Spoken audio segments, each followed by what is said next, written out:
Grand Rising, everybody. How you doing? This is your coach Renz. Feeling much better today compared to yesterday. With sinus infection. Sinus infection is gone for the most part. And we are back live. Tuesday. It is What is Wrong with the Bible on Tuesday. What is wrong with the Bible? The 26th of September. And we are doing Leviticus 24 and 25. We are starting an hour late because I had to go to a meeting that wound up being not worth my time. But we're here. We're here now. And we will be doing Leviticus. Usually give about 5 minutes for people to get on. So if you're finding for the first time, you want to go ahead and click to that 5-minute mark, you're more than welcome to. Just trying to expand my little page here. Most of the sinus issue is gone, so I think everybody who was telling me to get better and to drink the teas and all that, I'm still drinking my tea. Got to get the rest of this sinusitis out the way.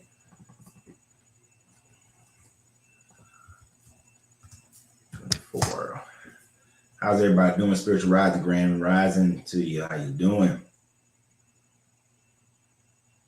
I'm trying to expand this page. It don't want to expand.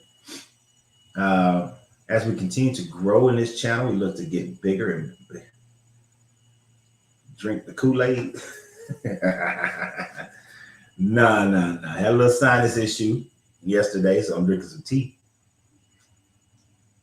Still on some tea, a little bit just to make sure I finish it all off. Oh, Grand Rising, Miss Prissy. And I know I haven't seen your name in a long time there, young lady. I'm glad to have you back.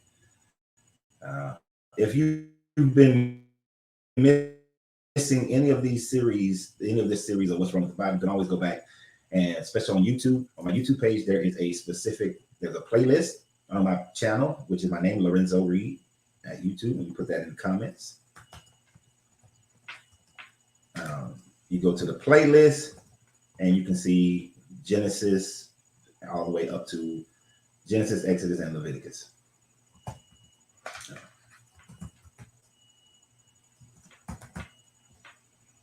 So that's my YouTube channel. Make it easier for you. It's harder to find all the videos on Facebook, but they're easier to find on YouTube. So they are there. Whew. I had to go over and finish up some dealings with my cigar lounge that I closed up. That is done. Only got one more thing to do over there. Let's get my sign down. So I gotta get some pricing for that. But you guys been enjoying this series? Let me know if you've been enjoying the series, if you've been here. What you think about it, how you like it. This is a Toscano. Grand Rising being love. This is not what some of y'all may think it is. This is actually a cigar.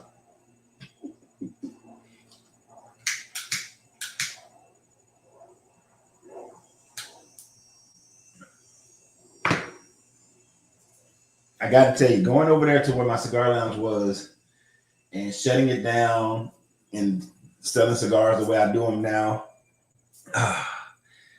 it was a reminder of a great decision. I got to tell you, it was a reminder of a great decision to shut the lounge down, have my time is free. Usually we doing this, I have to stop soon as somebody walk in the door, but now we can go for, much longer periods. Tomorrow, I'll be doing 2 shows. One at our regular time. Well, it'll be a little bit late because I think I got a demo appointment first in the morning. So we'll do one in the afternoon. And then later that evening, I'll be with an old colleague, Kevin Wesley, and we'll be doing one. I can't smoke the marijuana. Yeah, but we'll be doing a show, me and Kevin Wesley tomorrow. I wonder how I can post that. So I look forward to that. Haven't done anything with Kevin in a long time. And so it'll be pretty cool to do a show again with my brother. We're going to be talking about the dance of the dance of masculine and feminine to Wednesday at 7:30 p.m. Eastern Standard Time live. Power of yin yang harmonizing relationships between men and women is what me and Kevin are going to talk about tomorrow. Yep, today we're going to get into how the Bible really loves this slavery. But first we have to go through 24, verse 24 first, which does have a little intrigue, a little murder in 24. You know, we got a little murder going on in verse 24, and then we're going to get to, we got a little murder and some Sabbathing, and then we'll get into the slavery. There's one part I got to remember where it's at. I know it's going to be a contradiction between one part of this and Exodus 22. Let's see, what is Exodus 22 talking about? Okay, I know where it's at. I know where we're going to get to.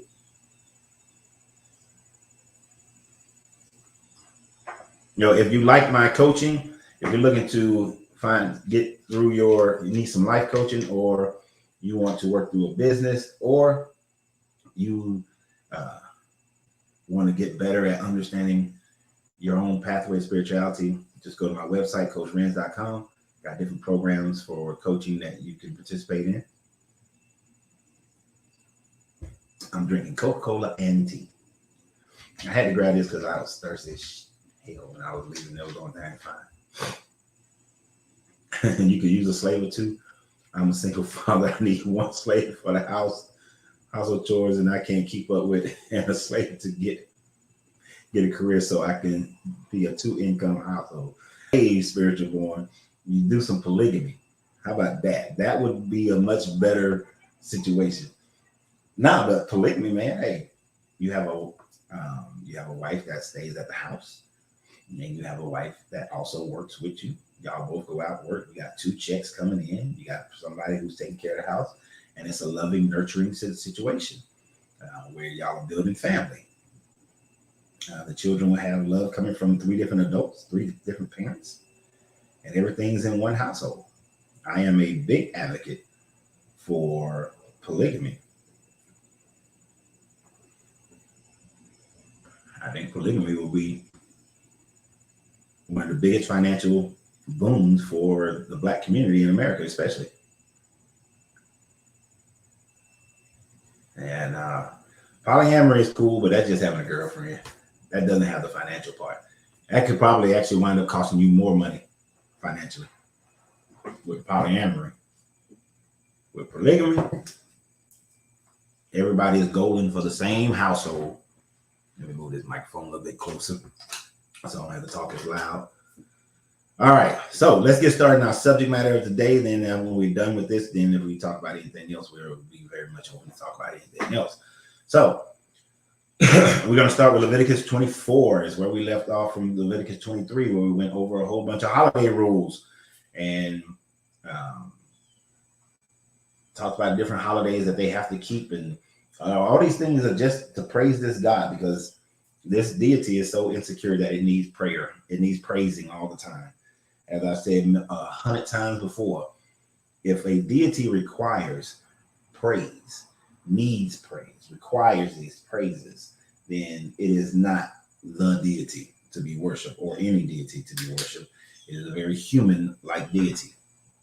But let's finish off on some of those things. 24, the Lord said to Moses, command the Israelites to bring you clear oil of pressed olives for the light, so that the lamp may be kept continually. Outside the curtain that shields the ark of the covenant law in the tent of meetings, Aaron is to tend to the lamps before the Lord from evening till morning continually. This is to be a lasting ordinance for the generations to come. The lamps of pure gold lampstand there before the Lord must be tended continuously. It's kind of like the Olympic flame, Grand Rising Norman. So this deity needs a nightlight, because he's scared. But he is afraid. This deity is afraid because he's afraid that people won't worship him. So he has to continuously and consistently force these situations where the people are going to always remain in worship of this deity by invoking different things like keep this lamp going continuously. Now, as I've always said, these are commandments in this Bible that Jesus didn't get rid of. He said he did not come to abolish the law, but to fulfill it. Fulfilling the law is not to abolish. Fulfilling the prophecy of a Messiah is not abolishing the laws that you're supposed to keep. So Christians should still be keeping this. So the priest of Aaron, the Levitical priest, should still be keeping this thing going. So anybody who's claiming that they are a priest after the line of Aaron, if you can prove it, should have this lamp that's continuously burning that the people are giving offerings of. Said, take the finest flour and bake 12 loaves of bread using 2/10 of an ephah for each loaf. Arrange them in 2 stacks, 6 in each stack, on the table of pure gold before the Lord. This God is rich. Gotta have that gold, baby. By each stack, put some pure incense as a memorial portion to represent the bread and to be a food offering, present to the Lord. This bread is to be set out before the Lord regularly, Sabbath after Sabbath, on behalf of the Israelites as a lasting covenant. It belongs to Aaron and his sons, who are to eat it in the sanctuary area, because it is the most holy part of their perpetual share of the food offering presented to the Lord. Once again, we see the nepotism of Moses making sure that his brother and his brother's generations continue to gain their wealth through the giving of the people, that the people have to continue to support these priests by feeding them in 12 loaves of bread. Now, some would say that these 12 loaves are representing the 12 tribes of Israel. You can take that leap if you like, that's fine. But the fact still remains that the 12 loaves are going to the one Levitical priesthood, the priesthood of Aaron, the Levite. And so when these preachers are taking everybody's stuff, hell, the Bible's telling them right there that you are supposed to continue to take care, and give to these priests in the name of the Lord. And that's a good thing. So sometimes I don't get mad when these preachers are taking advantage of the people because they got it written in their book. And this Leviticus was written by the priests. This is why it's so in favor of the priests. The priests are always getting tons of gifts and food and oxen and all kind of things and gold. So when you see these Catholic churches with all this gold, hey, they took it right from their Bible. That's where they got it from. The writing of this, you can tell this book is written by multiple people, different time frames, because it goes from that, which you would think would be the end of this book or this chapter, and it just jumps into something that's completely unrelated to it. So we just talked about, it just went through giving this offering. Maybe that part should have been part of 23. And this is where 24 should have started. Now, the son of an Israelite mother and an Egyptian father, so we got an Israelite mother, Egyptian father. You know how they don't like that. Went out amongst the Israelites, and a fight broke out in the camps between him and the Israelites. The son of the Israelite woman blasphemed the name and with a curse. So they brought him to Moses. His mother's name was Salome, the daughter of Dibri, the Danite. They put him in custody until the will of the Lord should be made clear to them. So he goes into custody, and their judicial system said, we're going to let him sit in jail until we feel the presence of the Lord to tell us what we are supposed to do, because he blasphemed the name with a curse. It doesn't say what the name is. The people of that day felt that if you said God's name wrong, you know, then that was punishable by death, blasphemy, that God would kill you. So they try to refrain from actually saying it, and it became that Yahweh Bohe, Yahweh Vahe, you know, which we translate to Yahweh. When we added, what's the thing? Consonants and what's A-E-I-O-U? What is A-E-I-O-U? Those are called vowels. Damn. I'm a lot clearer today than I was yesterday. My brain was all cloudy yesterday with that science.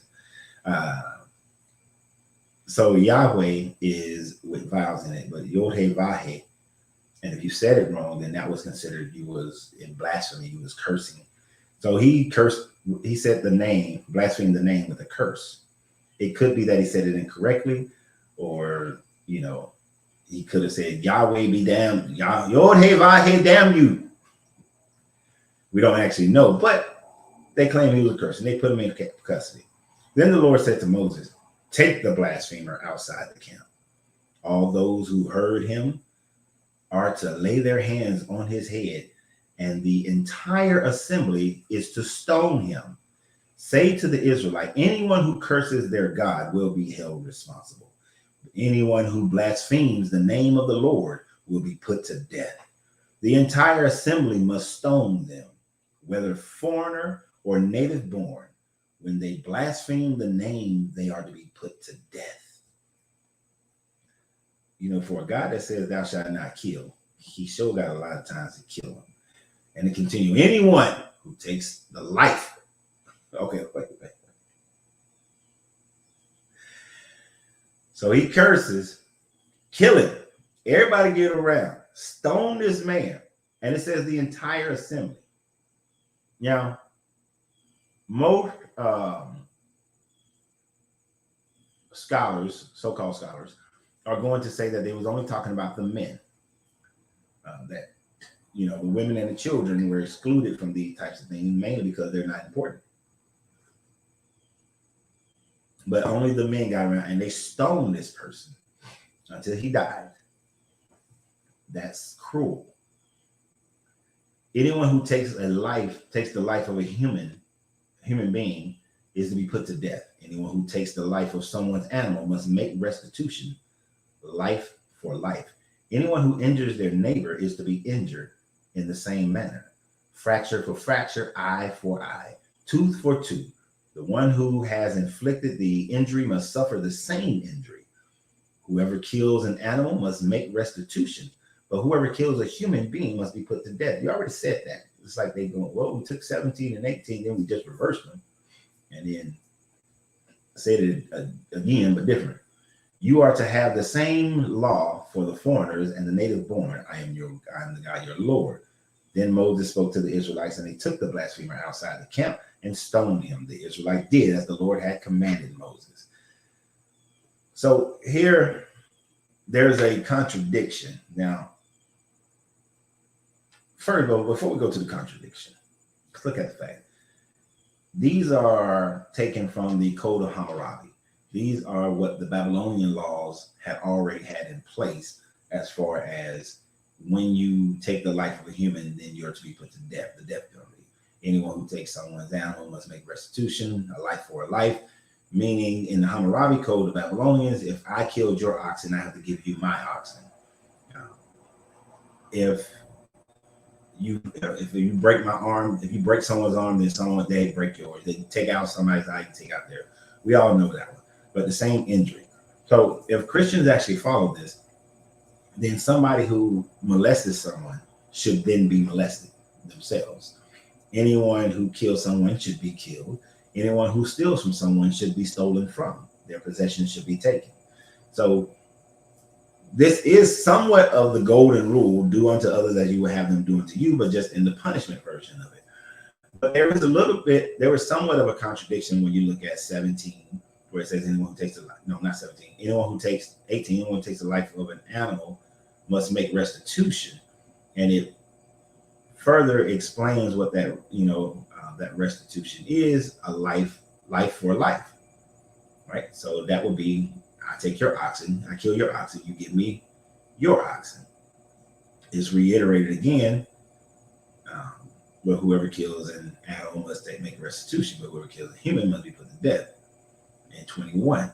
But if we were to look at Exodus, and I want to make sure I read it right.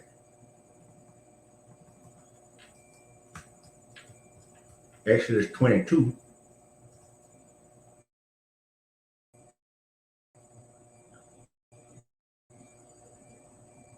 Let it come up real quick. Exodus 22 and 1. Whoever steals an oxen or sheep and slaughters it or sells it must pay back 5 heads of cattle for the oxen and 4 sheep for the sheep. Now, granted, this is talking about somebody who steals and then slaughters the animal, which is the same, though, if you take your neighbors at 17, in Leviticus 24, verse 17, that if you take somebody's oxen, you are supposed to make restitution. Now, some could say that, now, logically, I would have said, if I was writing this book, I would make sure that I am saying the same restitution as far as what was previously written in Exodus 22. But it just says a life for a life. But of course, in Exodus, it's saying that no, you have to pay it back 5 heads of cattle and 4 heads of sheep. 5 heads of cattle for the oxen and 4 sheep for the sheep. So which is it? Is it just 1 sheep for the sheep? If I take your animal and I injure your animal, I kill your animal, I steal your animal, is there a difference between if I accidentally kill your animal or if I purposely steal your animal? If I were trying to defend this book, I would say, well, if you steal the animal, then you got to pay the 4 or the 5. If I accidentally kill your animal, then I don't have to pay you 1 back, a life for a life. But in either way, you've killed my animal. There should not be a difference between whether I steal it or it happens accidentally. You still killed my animal. You still need to make restitution for it. But this is one of the things that I do point out. So I do see somewhat of a contradiction there. It's a slight, depending on how you look at it, but it could be looked upon as a contradiction. You can make an argument for it not being one because of the difference between stealing and this one, where it just says anyone who takes the life of a human, but anyone who takes the life of someone's animal. That could be an accident, but it doesn't specify whether it's accidental or not. It just says takes the life of an animal. The only thing the other one adds is somebody steals it. Both can still be done on purpose. So which one is it? It's not, there's not enough clarity there. Now, when I talk to Christians and I tell them and they sin against somebody and they talk about repentance, this is actually true repentance. Whereas if you were to, I let you borrow my car and you wreck my car, then you are to give me your car and make restitution. If you kill my dog, you are to give me a new dog and make restitution. This, I'm sorry, I'm going to repent, God forgive me, and then you just go on about your merry little way? No. That's not how it works. If you're Christian or Muslim or Jew or Hebrew, that's not how it works. You're supposed to make full restitution for what you took or what I'm now having to deal without. So I need Christians to understand this restitution, because I've had many Christians take or tear up something that I let them use, and I need some restitution. And I want the 5- and 4-fold type restitution. I don't want your little one-on-one. I want the 5-fold, the 4-fold. So one of my Marines out there who's Christian, and you took my greatest hits of Miles Davis back in the mid-90s, that CD that you suddenly moved and you took my CD with you, I need my fivefold back. I need my fivefold back. All right. And in Dallas, when I rebought that CD and you took it, I need my fivefold back. I need to stop letting people borrow my stuff. I want my fivefold back. Because both of y'all Christian. I'm gonna look y'all up. I know where you at. I'm fine. I know Parker. I know where you at. Dallas, I know where you at too. I need some stuff back. Now, but in all honesty and sadness, Christians won't accept that. They won't accept that they're supposed to pay you back. They're supposed to give back to you, make restitution for whatever they did. They just want to say, I'm sorry, and going about their business. Nah, that's bullshit. Get my shit. All right, so let's continue. Leviticus 25. That was all of Leviticus 24. It's very short. Leviticus 25 is a bit longer, so we're going to spend a little bit more time in this one. And this starts out stupid to me. The Lord said to Moses at Mount Sinai, speak to the Israelites and say to them, when you enter the land I'm going to give you, the land itself must observe the Sabbath to the Lord. Ain't that some shit? The land has to observe a Sabbath to the Lord. The land does. And I am not a farmer, but I know enough about farming that this would not work. Okay, this whole little part I'm about to say will not work. But the land has to observe a Sabbath. For 6 years, sow your fields, and for 6 years, prune your vineyards and gather their crops. But in the 7th year, the land is to have a year of Sabbath rest, the Sabbath to the Lord. Do not sow your fields or prune your vineyards. Do not reap what grows of itself or harvest the grapes of your untended vines. The land is to have a year of rest. Whatever the land yields during the Sabbath year will be food for you, for yourself, your male, your female servants, slaves, and the hired workers and temporary residents who live amongst you, as well as your livestock and the wild animals in your land. Whatever the land produces may be eaten. So, let's make sure we understand this correctly. You are a farmer. You grow your crops. Now, there's a difference between crop rotation and you observing a 7th year where you don't grow the stuff. Most farmers understand crop rotation. If I plant vineyards on this property this year and I plant, say, corn over here, then after so many years, about 3 years, I'm going to rotate that crop. I'm going to plant the corn here and I'm going to plant the vineyard here. That rotation helps to revitalize or keep the vitality of the land.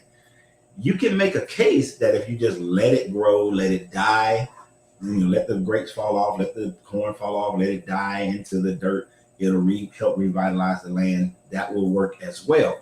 The only problem is you are skipping a whole year without having food, or you got to make sure that 6-year crop has enough food, that you got enough money, that if you got to go buy food, that you got enough. And of course, this God is going to say he's going to provide, but we know these people experience droughts, that some years the crops don't yield because of weather. But he's not doing it for crop rotation. This is being done so that the land can rest and observe the Sabbath to the Lord. This is all about this guy needing he needs the earth to worship it. The earth to worship it. That's some narcissistic bullshit right there. I need the earth to worship me. You made the damn earth, supposedly, according to you. It's already in worship of you. And the fact that you made it, that's like Me saying that, ooh, I didn't make it. Angelina made this cup of tea. This cup of tea should worship Angelina. I'm Angelina. So the tea, it just told me to tell you that. I was inspired by the tea to tell you, Angelina. That's some craziness right there. But it gets even worse because it's going to go into deeper understanding or conversation about this whole thing about the land observing the Sabbath.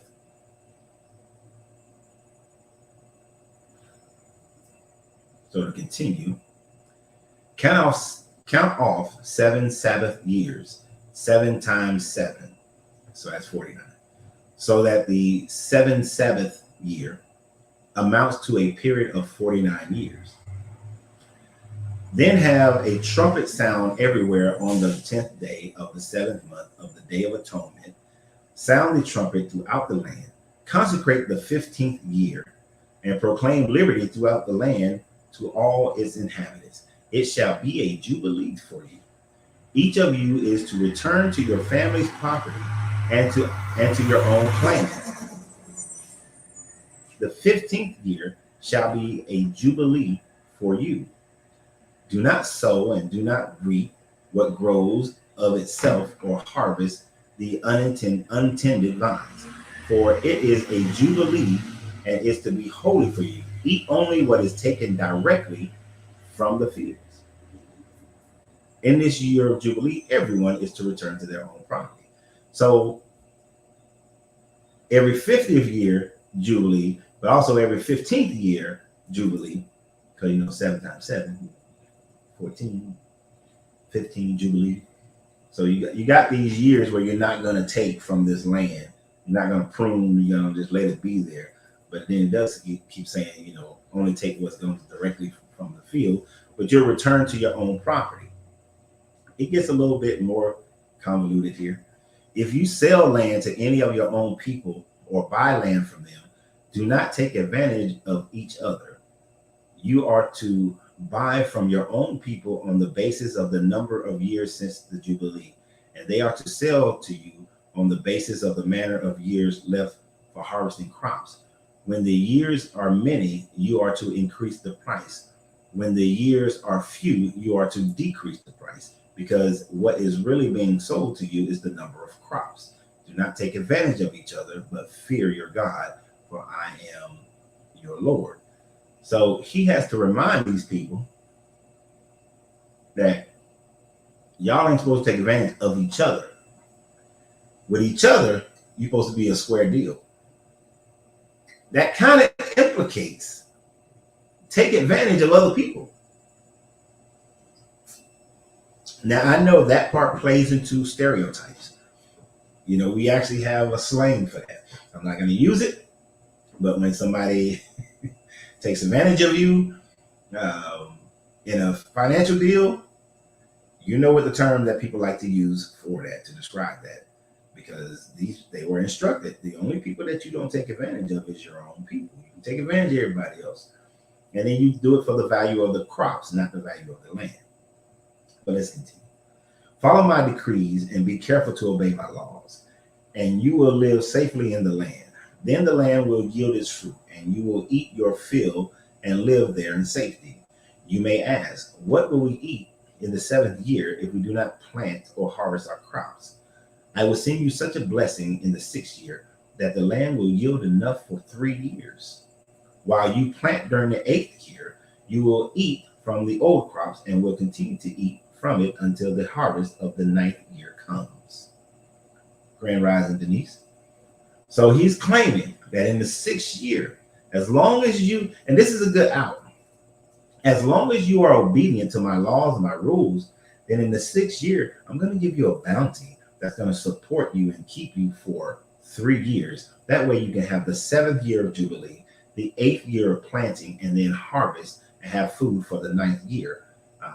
So if the 6th year doesn't produce enough food, it's because y'all were disobedient. You see, that's a level of control right there.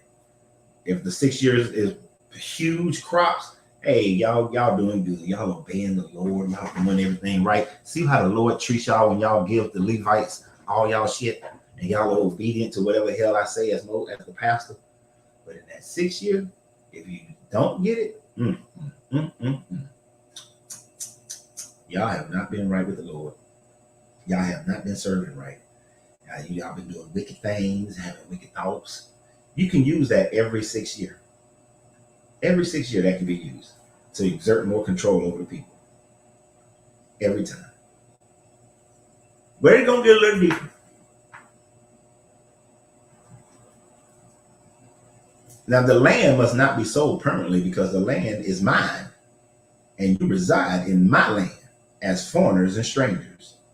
And this is God telling the people, the Israelites, y'all are the strangers in because this is my land. Throughout the land that you hold as possession, you must provide for the redemption of the land. Now, I find this one interesting because it would seem that you know how if you go to Ghana or Rwanda or Uganda and you purchase land, when you buy the land, after you've paid for it, you own the land. You literally own the land. The government doesn't own the land. You don't have to pay taxes on it. Whereas here in America and throughout Europe, you never actually own the land. If you want proof of that, don't pay it. Don't pay them taxes. And then somebody like myself gonna slide in and buy that tax lien on it. And as long as I keep paying the taxes on it, I will possess the land. I still will never own the land. That's why, I have to stop using the term to own land, because all you're really doing is possessing the rights of that land as long as you keep paying the government, because the government owns the land. So then in America, that would make who God? Government. That makes the government God. Yep.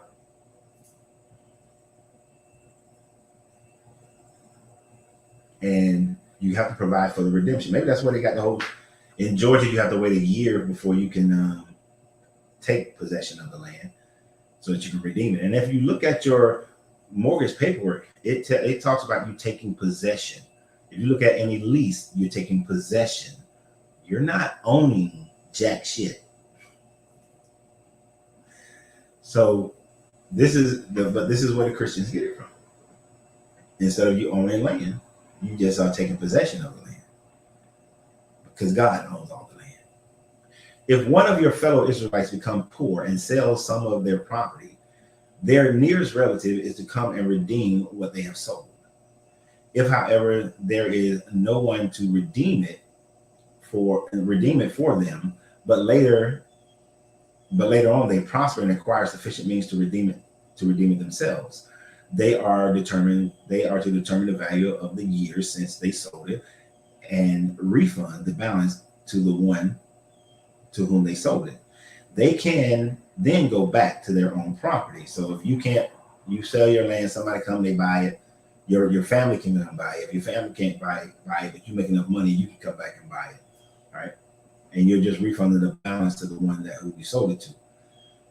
But if they do not acquire the means to repay, what was sold will remain in the possession of the buyer until the year of Jubilee. It will be returned in the Jubilee and they can go back to their property. Well, that's out. I sell you my land in year 5. I just sit and chill and do nothing and hold on. And then year 7 comes, you got to give me my land back. And I ain't got to pay you jack. That sounds like a scam to me.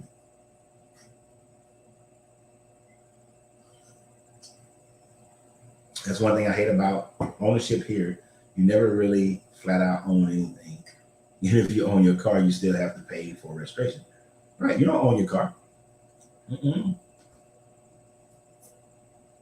And here's something that most people don't know, and they don't press it. But if you really dive deep into the tax code, everything that's inside your house, everything you buy, you're technically supposed to continuously pay a tax on it. Of course, the tax depreciates. The value of the item depreciates year after year after year, so it becomes less and less and less. But technically, you're supposed to do depreciation for everything you've ever purchased, except for food. Food is the only thing. Anything you consume is the only thing that you don't consistently, and you're not supposed to continuously pay taxes. But this taxes, this computer taxes, everything's you're supposed to pay taxes on it continuously. So technically, Papa Soul is right. You don't own shit. The government owns it, but they just don't press for these small things. You know, you're gonna press me for a pen? No. Where are they all? Oh yeah, right now. So to continue, anyone who sells a house in a walled city retains the rights of redemption a full year after its sale. Sounds like tax liens. During that time, the seller may redeem it. Right? So you can redeem it within a year, just like a tax lien in Georgia. If it is not redeemed before a full year has passed, the house in the walled city shall belong permanently to the buyer and the buyer's descendants. It is not to be returned in Jubilee. So if you buy it inside of a walled city, a property, and then you can't pay them back, you got a year to pay them back, you can't, then they maintain the property forever. That is exactly how a tax lien property works, right? So that even in Jubilee, you don't have to give it back. But houses in the villages without walls around them are to be considered as belonging to open country. They can be redeemed and they are to be returned in Jubilee. So for some economical reason, this deity is providing laws for economics for these people. And there's a difference between country land and city land. I would imagine because inside the wall city, the land is what you own is usually it's kind of like apartments and houses. You're not really farming on those lands. Not too tough because you got such a small space of land. But anything that's out in the country, no, that's worth more value to these people back then. So you gotta make sure that these people can get their stuff back. Now, this is only for the Israelite people. This ain't got nothing to do with foreigners.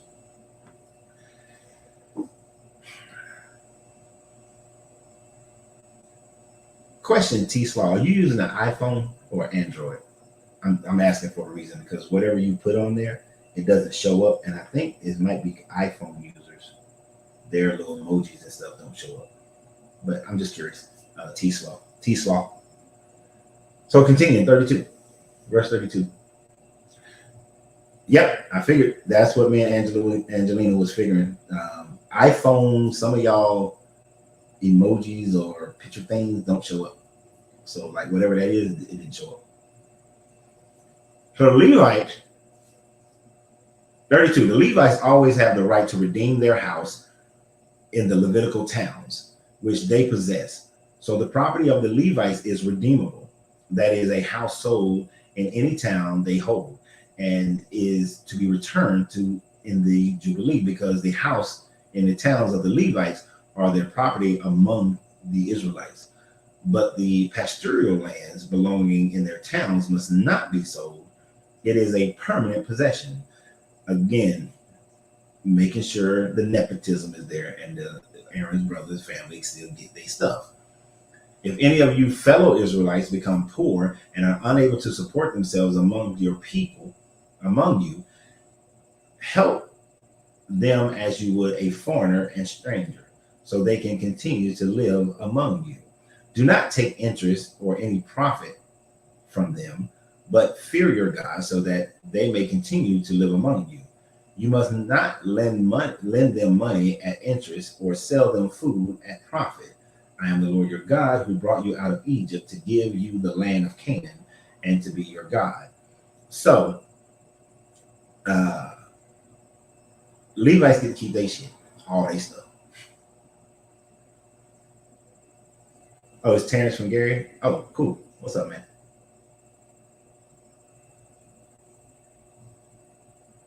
But he's saying, and there's two ways of looking at this.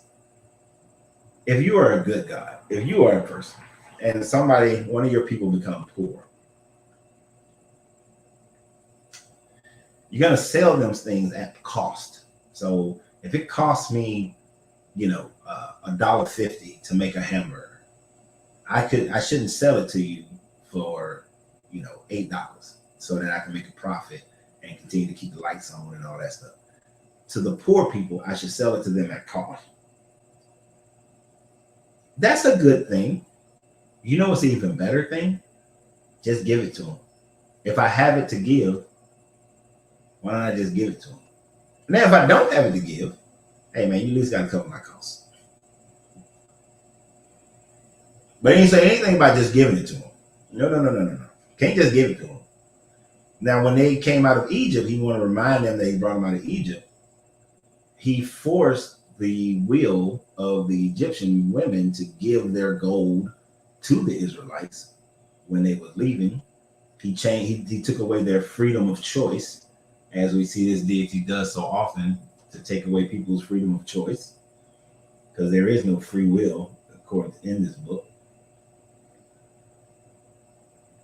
But don't lend them money at interest. Now, one thing that I find interesting is that, like in the Ethiopian community, when they're dealing with each other, they don't do interest at all. And even when they're dealing with other people. I was talking to a guy from Ethiopia about doing a business deal, and I was like, okay, so where's your interest? And he was like, there's no interest. He was like, you just pay it back. And I was like, how you make money off this? I'm not doing it to make money. I'm just like, okay. It was weird to me because, I'm used to the American way. We got to make money off everything. So I can see some benefit to that, of not loaning people money with interest. Of course, our banking system would be thrown into haywire if we were to actually do that. But that's only to be to your fellow people. Now, we get to the good parts, the slavery. And this is where Christians try to say that the Bible doesn't condone slavery. It didn't condone the transatlantic slavery. And this is what I call bullshit. All they will read is this part right here. If any of your, and pay attention to the language here, if any of your fellow Israelites become poor and sell themselves to you, do not make them work as slaves, already showing a difference between indentured servitude and slaves. This is why the Europeans, when it came to the other Irish and there are other people who are from Europe, they were indentured servants.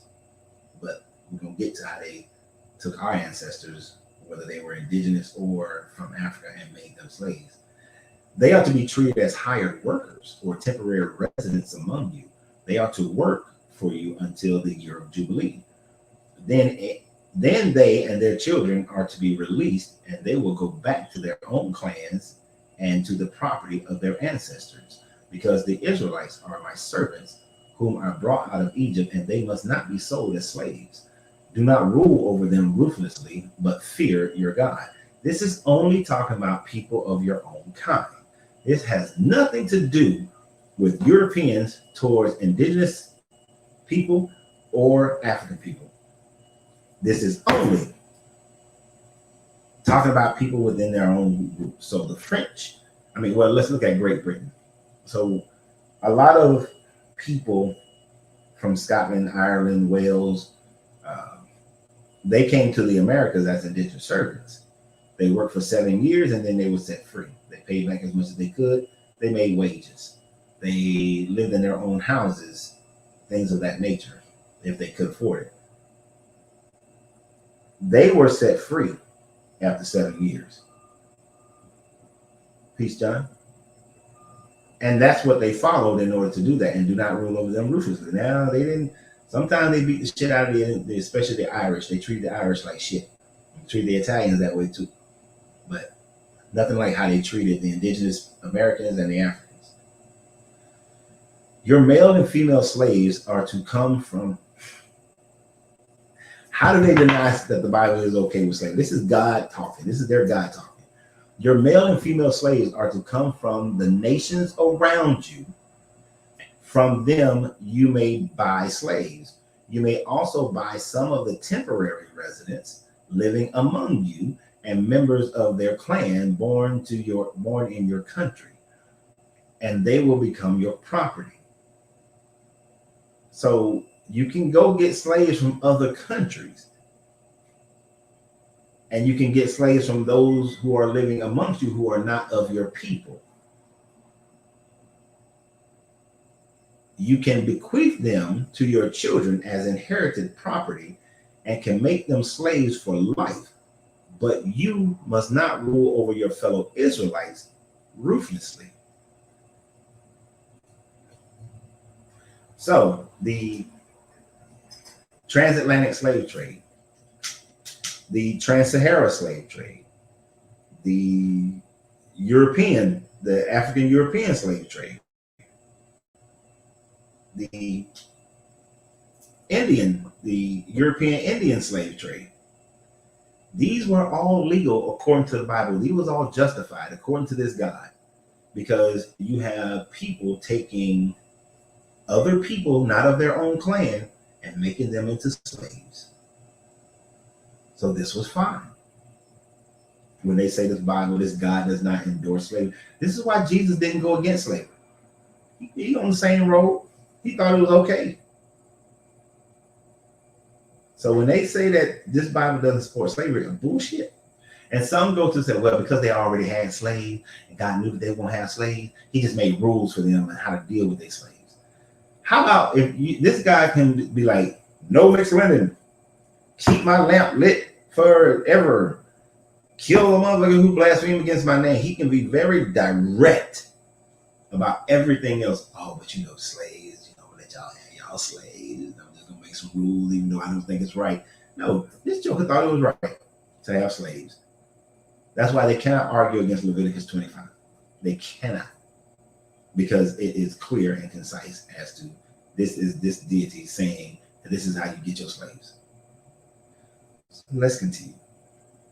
If a foreigner resides among you, becomes rich, and any of your fellow Israelites become poor and sell themselves to foreigners or to a member of a foreigner's clan, they retain the right of redemption after they have sold themselves.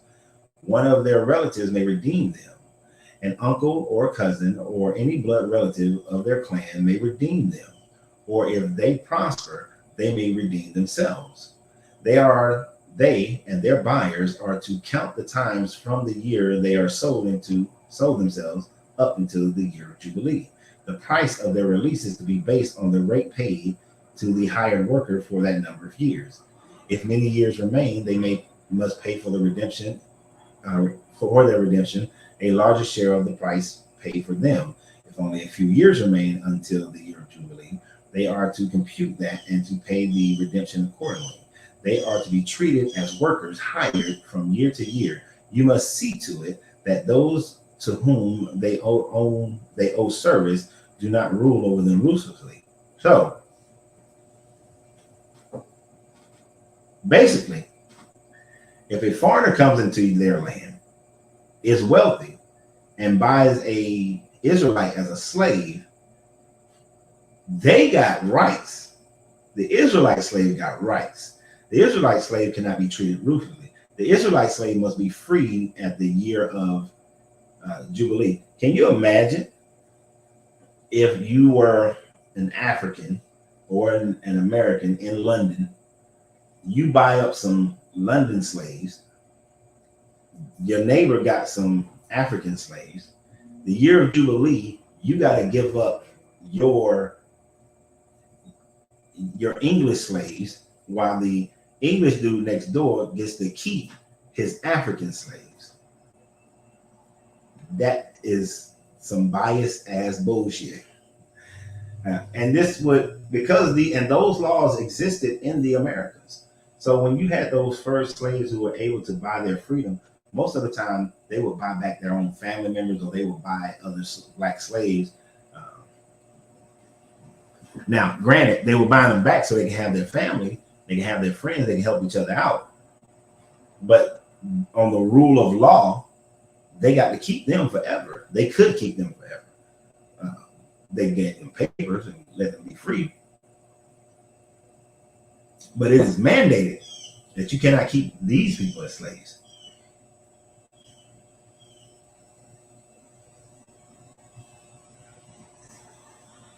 Hired worker is viewed as a slave. No, we just read it. It said very clearly. Let me go back up there to it. If any of your fellow Israelites become poor and sell themselves to you, do not make them work as slaves. They are to be treated as hired workers or temporary residents among you. That is only, John, that is only talking about fellow Israelites. Your male and female slaves in 44, your male and female slaves are to come from the nations around you. From them you may buy slaves. You may also buy some of their temporary residents among you, the members of their clan in your country, and they will become your property. You can bequeath them to your children in inheritance as inherited property and can make them slaves for life, but you must not rule over your fellow Israelite ruthlessly. So the whole hired worker thing that they do is only regarding fellow Israelites, people of the same group that you're in. When it comes to foreigners, you make them into slaves.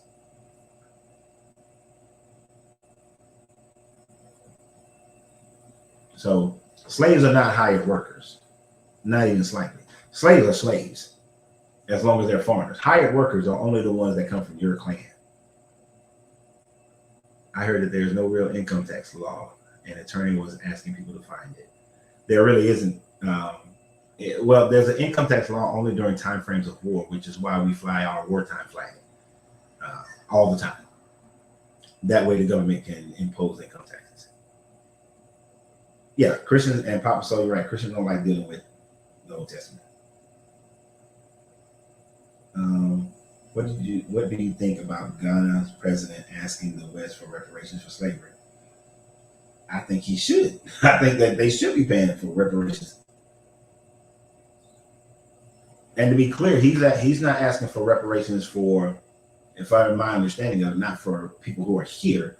He's saying for the damage that it did to Ghana and its people and the raping of their land and the fact that they took out so many people from Ghana to the Americas and to Europe, that it depleted the population, it depleted the intelligence and the work intelligence of the people. So it hindered Ghana's growth. And he's looking for this money to come to Ghana. This puts a different view to me regarding the word slave. What do you mean by that? It's a different view. Slave is a slave. A hired worker is a hired worker, but it's only for people who are of the same clan. That's right, Denise. Y'all please hit the like button. Y'all please share. Look, share the videos, especially the non-live videos on YouTube. Share the live videos because they count towards the growth. All of it count towards the growth as far as getting people. On Facebook, I need y'all to really share my non-live videos, the ones that I do after the show or before the show on the weekend. I really need y'all to share those more than anything else. Share those videos. Sharing is caring.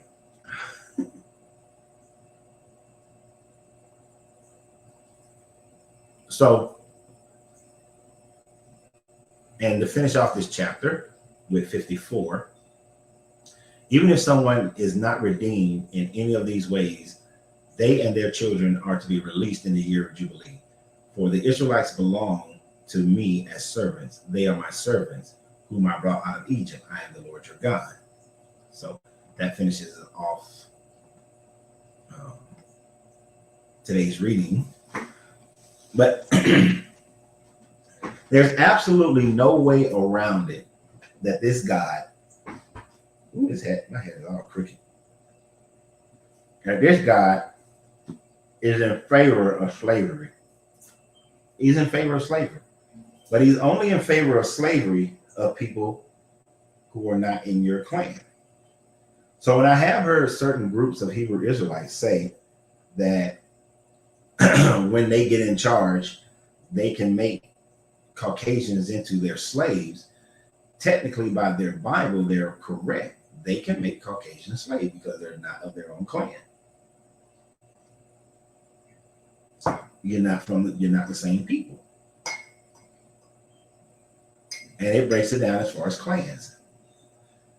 And technically, according to them, I'm a Hebrew Israelite. According to me, I'm not. But according to me, they'd be able to make me a slave of them as well. But of course, according to them, I'm a Hebrew Israelite, so they would be able to make me a slave as far as their own selves. I could just be an indentured servant. But we cannot allow for these Bible readers to corrupt their own book when they come in argument against us. Because one of the reasons why I walked away from this religion, because any God that says that slavery is okay is not a God that I'm going to worship. I'm not worshiping no God, period. But it's definitely not a God that I'm going to say, this is God, this is the creator, this is my maker. No, this is not my maker. This is nowhere near my maker. My first makers are my parents. And then every grandparent that I ever have, those are my makers. Now, the first people, hell, I don't know. But I know it wasn't this God. It wasn't this one. That's for damn sure. Not one that's going to allow for slavery. And then if you curse his name, you should be stoned. You're going to stone the person. The person, out of a fit of anger, curses this God's name, or uses this God's name in a curse, is what it actually says. Uses God's name in a curse. And you're going to stone this person. No. Now, I do like some of that punishment, though. I got to admit, I'm down with people making restitution in equal form that they took from somebody. Especially when you think about if a spouse beats the shit out of another spouse, then that person should get their ass. They should get the same type of beating. If a person molests somebody, then they should be molested. Yep, I said it, and I don't care. That person should be molested like a champ. Whatever crime you committed, the same should be committed towards you. The same punishment should come back towards you. I do believe in the death penalty. Hey, if you think you're big and bold enough to take somebody's life, we're going to take yours.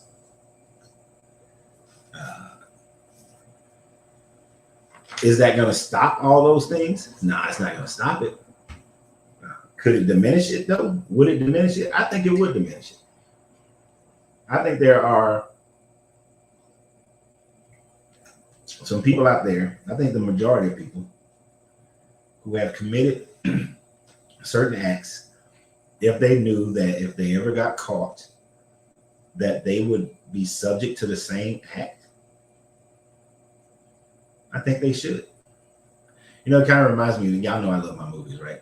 You know how in the movies you got the bad guy and he's like killing people and he's like, I don't care, I'm going to kill you, I'm going to torture you and do all this stuff. But then all of a sudden when their life is in danger, they're please don't kill me, don't kill me, I'll give you whatever you want. When their lives is in danger, all of a sudden they don't want the same thing that they've been doing to other people, because most people are that way, right? If you take a person who molests women and that person knows, and if the law was you molest this woman, if you get caught, then we got some people who gonna molest the shit out of you. And I'm not talking about having some women molested. Nah. We're gonna take some dildos and whack that mother right in his butthole. Molest him. I ain't saying another man got to do it, physically do it, although there are some who would volunteer to do it. But you take instruments and molest the shit out of him in the same way he molested that woman. If he choked her and beat him, choke him, and his ass the same way. You beat the shit out of somebody and you were wrong for doing it, wasn't self-defense, then you got to stand there and just get your ass beat down. Yeah. I'm here. it would make me rethink crimes. He said they should bring back firing squads. See, I'm with you, but it goes too quickly. Maybe only for people who shot some. You shot somebody and killed somebody, okay? Then yeah, you get a firing squad. But if you kill somebody by stabbing them, you gotta get stabbed. You beat somebody to death with a stick or just with your fist, you gotta go the same way. Same way. You need to feel it. You need to feel every part of it. I'm with that. I am with that 100%.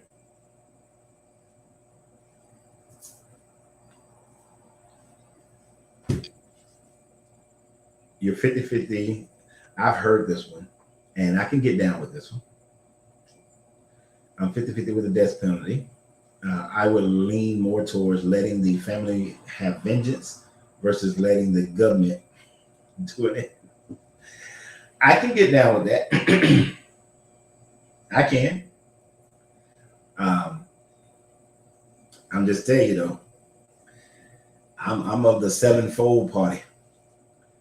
You hurt somebody in my family, yeah, your punishment it ain't gonna be equal to what you did. It's gonna be 7-10-fold. Yeah. You're gonna get punished a hell of a lot worse than whatever you did. And I think a lot of family members would be that way. And you're gonna have some of them sorry ass jokers gonna be like, oh, we just forgive them and put them in prison for the rest of their life and let them serve. No, man, that's my tax. That's my tax dollars. That's my tax dollars right now. Now, some of these crimes, oh, you get caught with,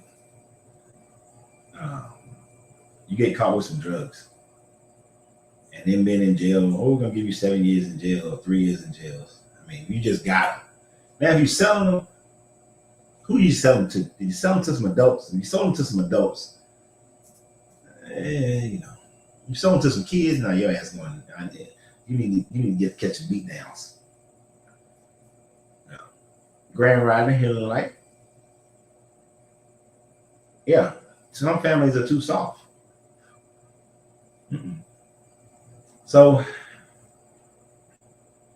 I'm gonna punish you the way if y'all let me run the country for the rest of my life, I'm gonna punish people in the same level of their crime. Well, a little bit harsher than the level of their crime. But some crimes I'm not punishing. Some things I would decriminalize. Selling drugs to kids, criminalized. A grown ass man decide he want to smoke some weed or do some cocaine. As long as you ain't endangering other people's lives, that's you. I'm illegal. I'll be like, Oregon and Washington State, all drugs are legal. If you're a grown person, you want to do some of this stuff, hey, go ahead. That's on you. Now, if you do it and you get in the car, you drive, you wreck, you kill somebody, oh, that's a whole nother story right there. That's a whole nother story. But you molest somebody, oh, you gonna get it. You about to get some serious punishment from my ass.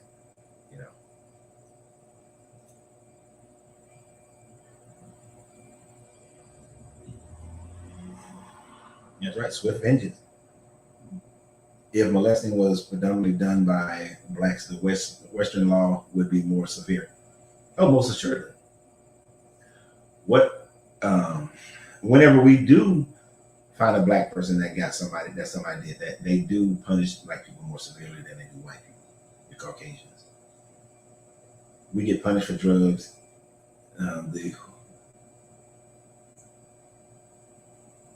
Who gets punished for drugs? The one who sells it or the one who creates it? Yeah, most of the time, the one who sells it gets more punishment than the one who created it.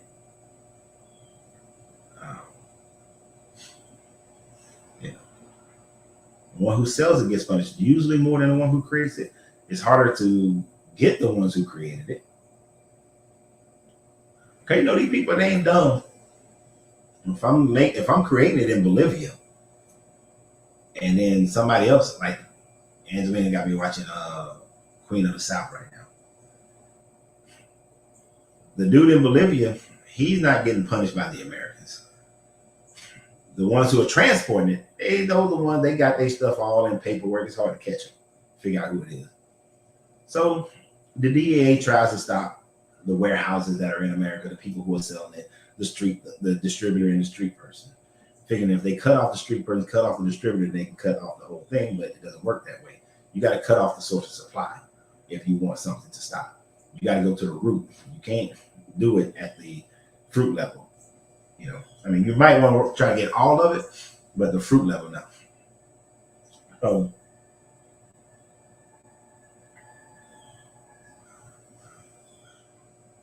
you got to get the whole thing, but especially at the root. But I'm going to punish everybody.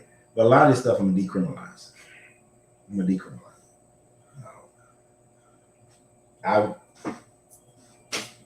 Sex workers, I'm gonna decriminalize. As long as it's not children, and as long as you got two people who are in agreement of it, you get some tax money out there.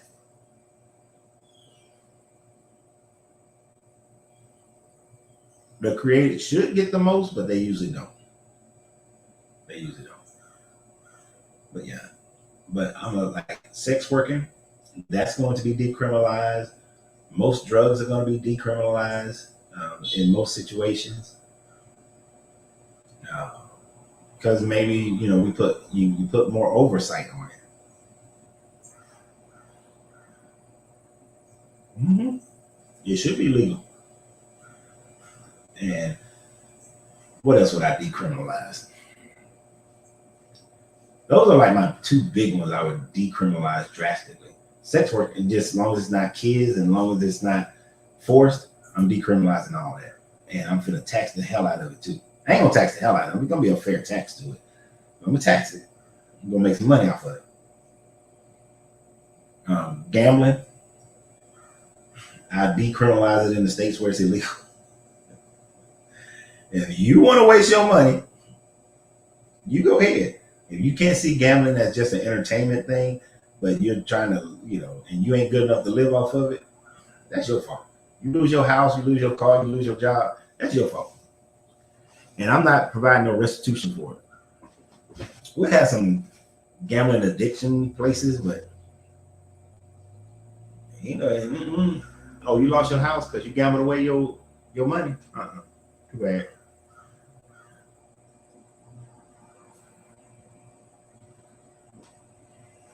That R. Kelly was involved with sex workers?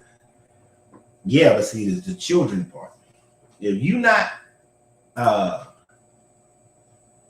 18 and above, no.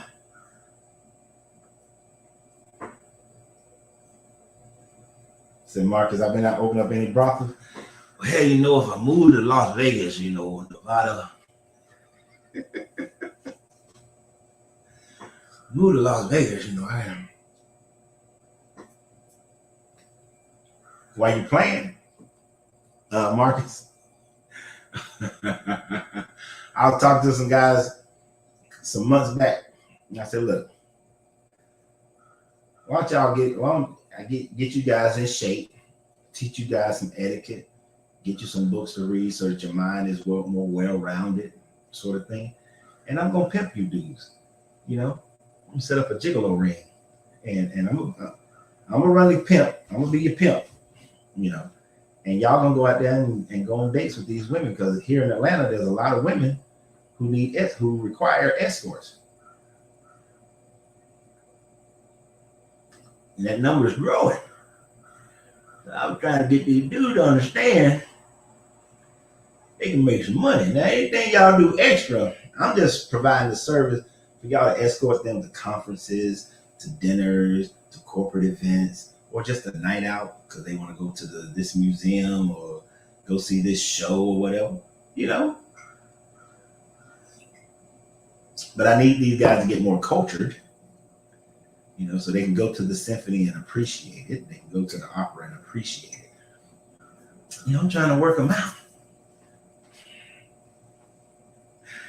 Now, I was just messing with them, but about 3-4 of them would have said, hey man, let's do this. Oh, I would have pimped them jokers in a heartbeat.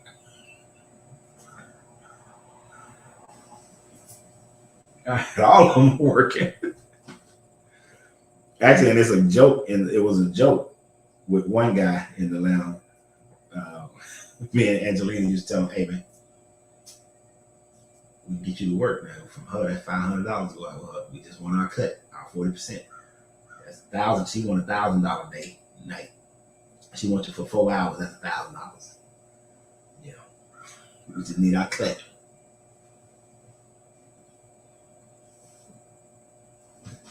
I'd be a fair pimp, a nice fair. No, but I would make that. That would be completely legal to do that, and I tax it. You know, you get that tax money off of it. Shit. You know, take the stigma off of it, the negativity. Um, like we all be pimping up in this joint, but what else did I say? Oh, gambling and yeah, drugs.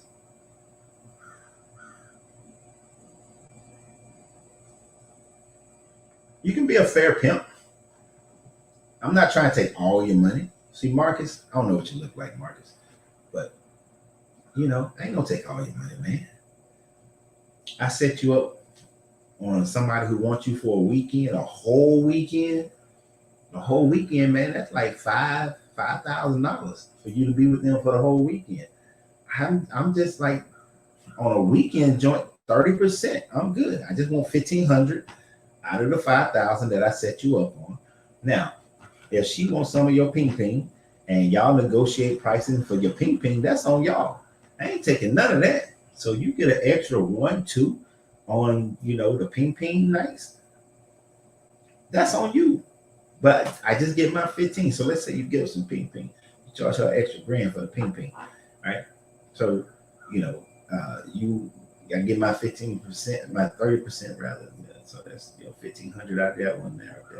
So that's 3,500 that you got. Then you get that folk, you get another 1,000. That's 4,000, 4,500 that you got for just a weekend, man. You knock out 2 weekends a month. Shit, you what's that? You 9,000. You 9,000 in the good. I made 3. You got 9. Come on, man. That's fair pimping right there. That's some fair pimping. Ain't gonna be like these dudes out here. They be taking a woman all her money. She make 500. They take 4. No.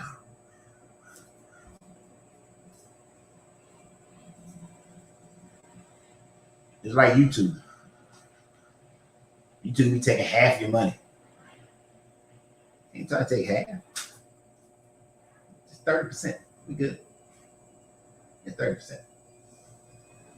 Then if I got you working I had you working 3 weeks out the month. You got dates and stuff all during the week. You got weekends and stuff. You take a week off because I need you to recuperate, keep your vitality going.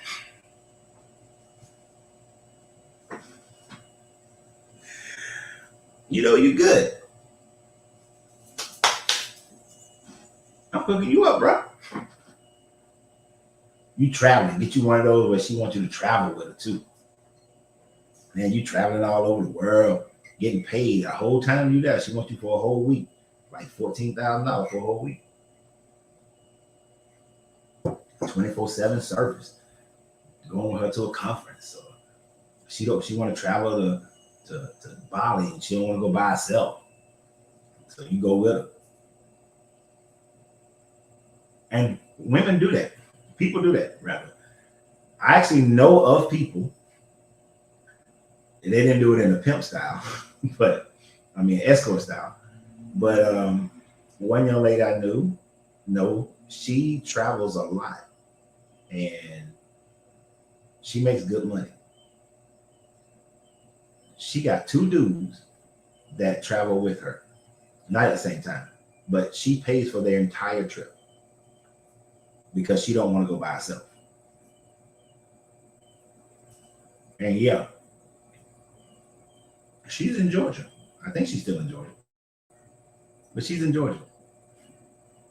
She went to Greece. She paid for the whole trip to go to Greece and spending money. Another, when she went to Italy, when she went to Bali, when she went to Kenya, she pays for their whole trip because she just don't want to go by herself for safety reasons for one, but also she just don't want to be by herself. And she doesn't want a relationship with anybody because she's focused on building her career. So yeah, there are women in Atlanta who are like that.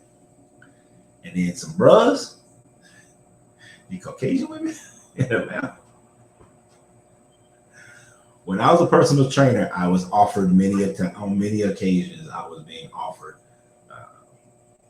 for some ping ping. And I was like, nah, I can't do that.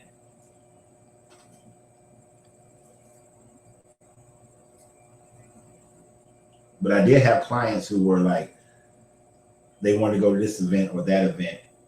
They didn't want to go by themselves. So they was like, if I bought your ticket and, pay for dinner, would you go? Would you go with me? I was married at the time, so I was like, nah, I can't do it. But I know somebody who can. I don't know if they did some other work, but I know some people who did. So I know it's out here. It's out here. So I will make that legal.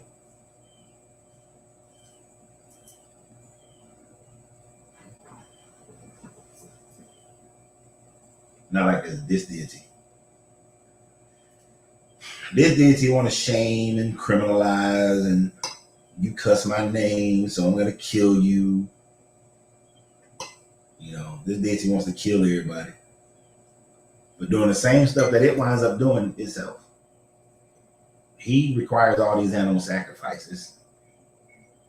He's killing people for blaspheming the name or just don't like you. You're not my people, so I gotta kill you. You're not my people, so you can be enslaved for the rest of your life.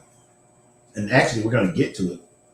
There's another part where I think it might be in 26 or 27, where it's gonna explain how you can make somebody of your own clan a slave for life. But we'll save that for when we get there. So that's the reading for today. Now, if there's any other subject matters you guys like to talk about, any questions about the subject matter? Did you guys learn anything from today? What else we got?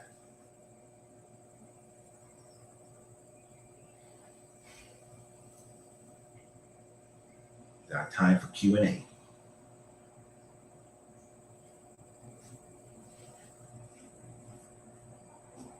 Got that one wild hair that's irritating my nose. Say I'm in heaven already. I am in heaven, but not because of that. Not because of that. Yo, what's funny about that? So when me and Angelina were just friends, and I used to come over and we sit on the porch and talk, smoke, watch movies. I used to tell her, I said, man, I used to be like, Angie, these women getting on my nerves so much, I think I'm just gonna be a gigolo. You gotta go back and listen to Healing Light. Yeah, we talked about slavery and what's the difference between the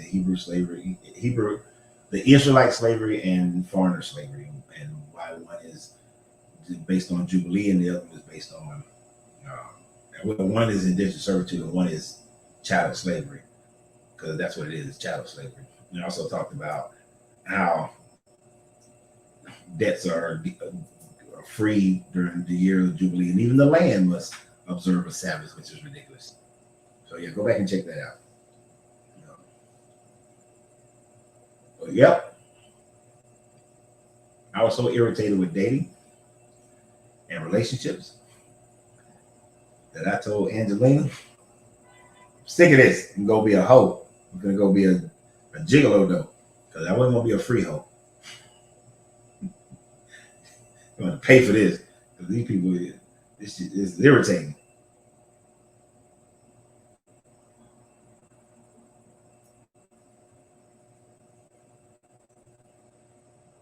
with women doubling the amount of men on the planet, don't you think we should have 2 wives? Oh, most certainly. Like I said earlier, I am all for polygamy. I think polygamy would be the best situation for financially for Black Americans. Most definitely. So you have to gain a level of maturity in order to do it. If the maturity is not there, it's not going to work. Of course, there's always going to be some levels of jealousies and things like that. But I think it's the best situation. I think that our children will grow up in better situations. Financially, we'll be in better situations. If we're financially better, we can purchase more houses and possess those houses, which will give us buying power and political power. But yeah, I do. I think it can. But not every man can handle it. Not every woman can handle it. But I certainly am a proponent of it.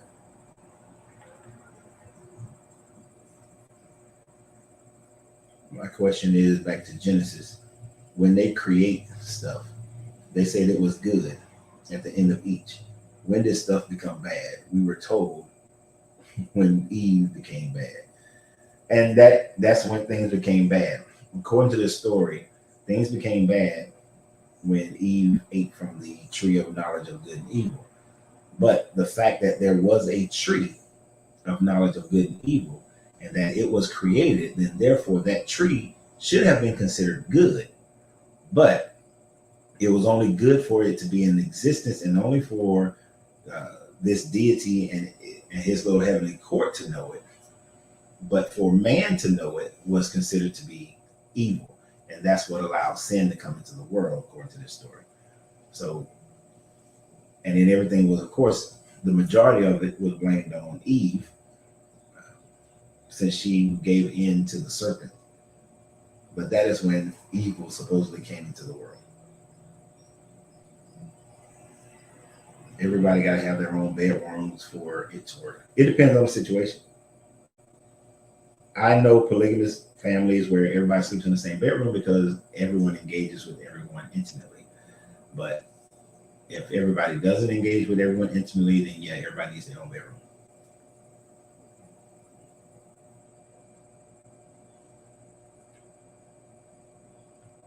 Actually, tomorrow night, when I'm doing a live with Kevin, if you don't know who Kevin Wesley is, he's in a polygamous relationship right now.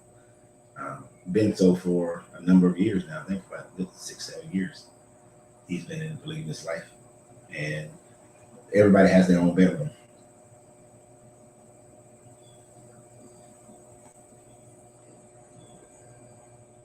There are so many plants and animals. They are bad poisonous now.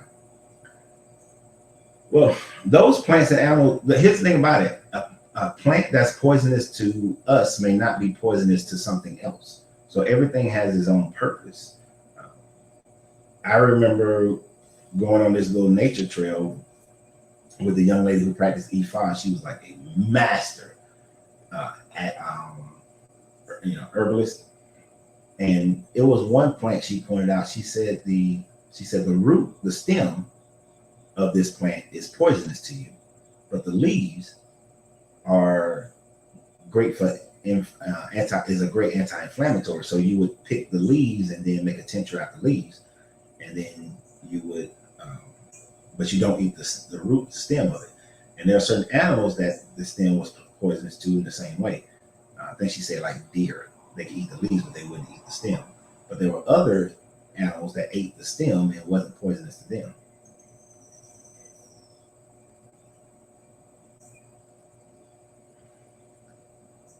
Dexton Scarlett, this man is so lost.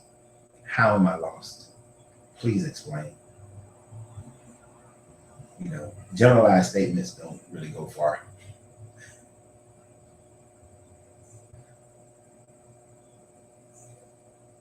The creator said that they were good, and they are good, but they're good for their individual use. Now, Some Christians will say that at the time everything that was made, those things, nothing harmed anything else. Everything was good to go for everybody.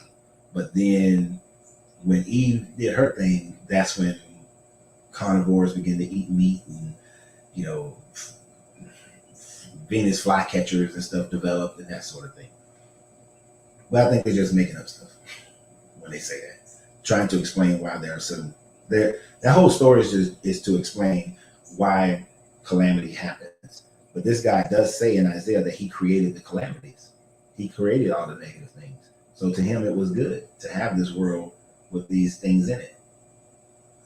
And if he really didn't want them to eat from the tree, then why put the tree in the midst of the garden? Since they were in an enclosure, put the tree outside the enclosure where they can't get to it.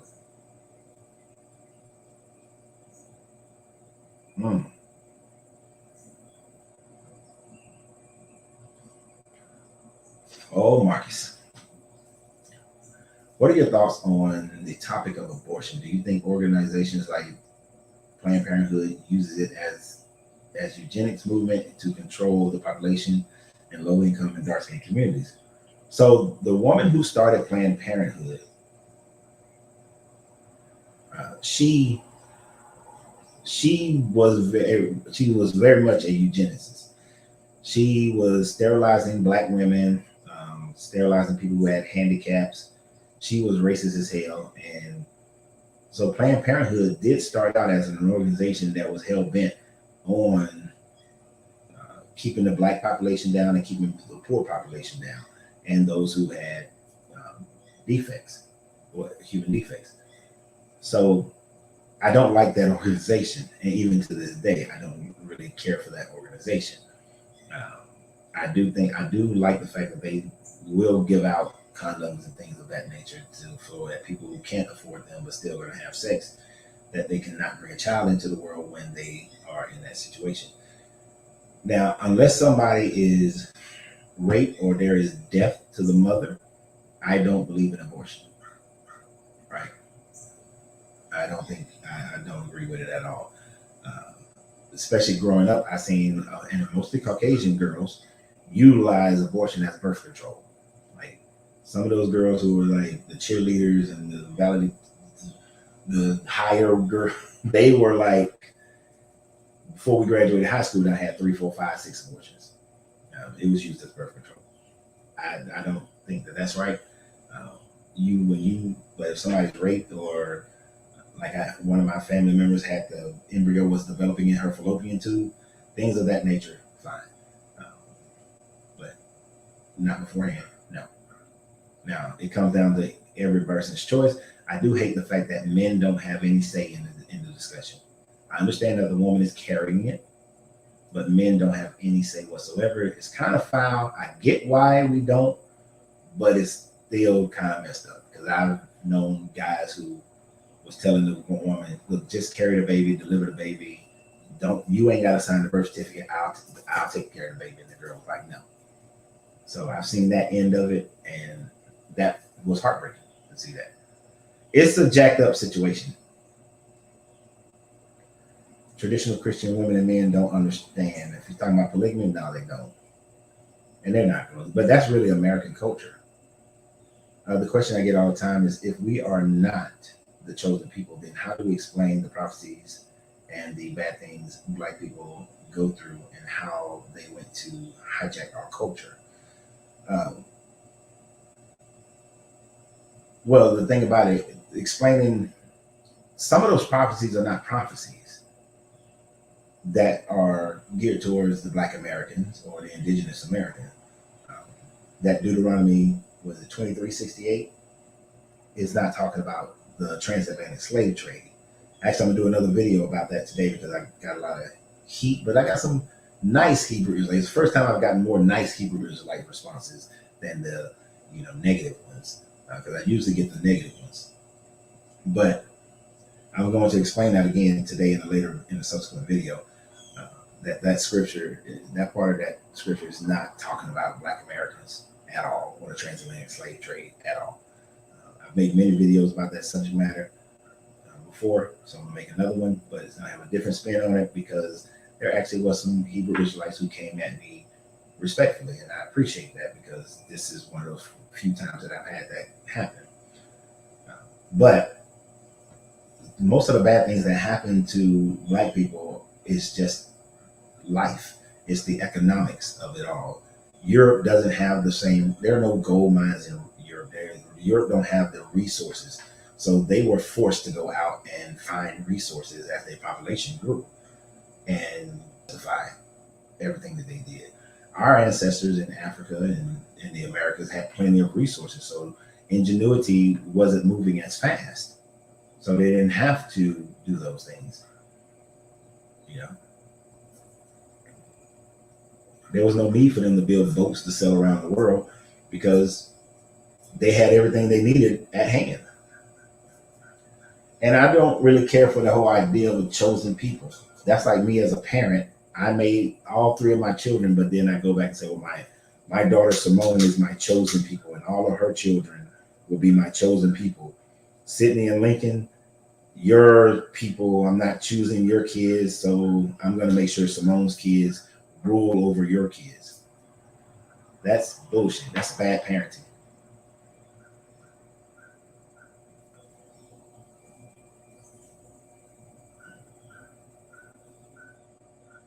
Thoughts on CMOS? CMOS is great cancer fighter, great immune booster.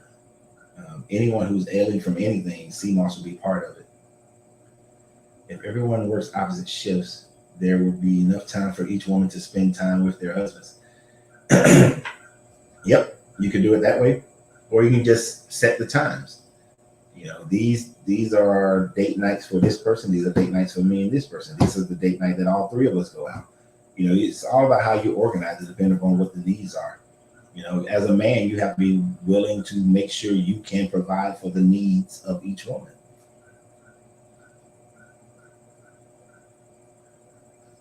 I don't know if Bill Gates funded Planned Parenthood. He might. I'm not sure.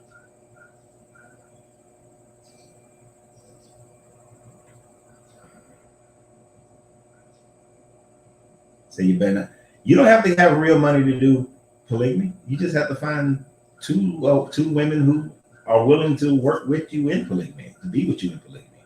You need to make sure those two women are cool with each other. They develop a sisterhood and respect for each other. Um, think about it like this: if you had three people in a household and each person made, say, just $40,000 a year, well, now you have a household that is bringing in $120,000 for the household. You can budget that to fit everybody's needs, and not, if you use like my 70-10-10-10 version of budgeting, everybody could be good to go. You ain't got to make a whole bunch of money to do polygamy. That's the beauty of it. Whereas each individual person may struggle a little bit with $40,000 a year. If you got three people in one house bringing in 40,000, that's 120,000. You'll be able to afford a nice size house that will fit everybody, give everybody space, big enough so that you're not on top of each other. You should be able, hell, one person's entire paycheck you should be able to save, and invest. So you got to make a whole bunch of money. Yeah, that's the biggest argument. Yeah, that Deuteronomy 68, that's the one that they hinge. Almost everything hinges on that one as far as their claim. I have yet to meet any Hebrew Israelite who literally can trace their family roots to Israel. I've yet to meet one. I've put that out, and when I've done debates on the streets, which I try to avoid because they get overly physical. Nobody can actually show me documentation. How do you know your family comes from there? They will jump on 68 and that's it.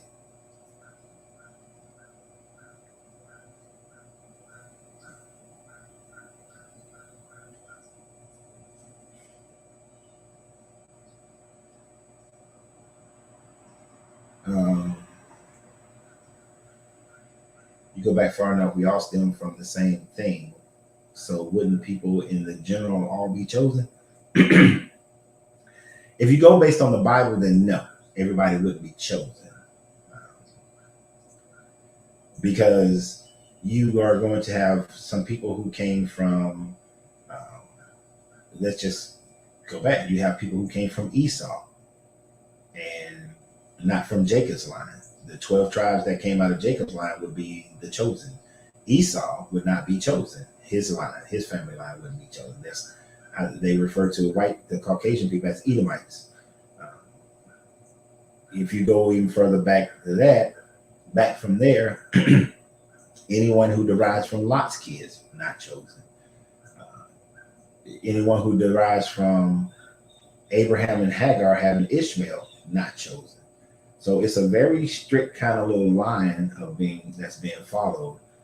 Where you have to go Abraham, Isaac, Jacob, then the 12 tribes out of Jacob in order to be in that chosen group.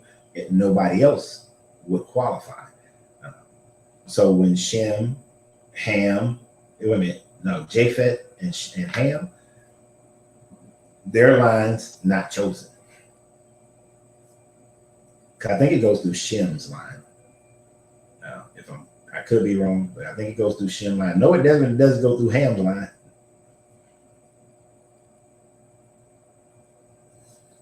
Because remember, from Ham's line, you also get the Canaanites. And in what we just read, he's taking the land from the Canaanites.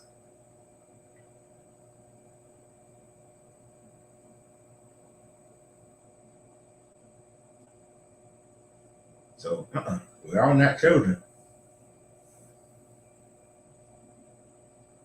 Margaret Sanger, thank you, was a very sick and evil person. And some of her quotes include the most merciful thing that the large families does to one of his infant members is to kill it. Yeah, Margaret Sanger. I remember having to do a report about that lady back in the day, and she was something else. We don't want the world to go out that we want to exterminate the Negro population. Yeah. Margaret Sanger I don't usually use the term, but she was one of them.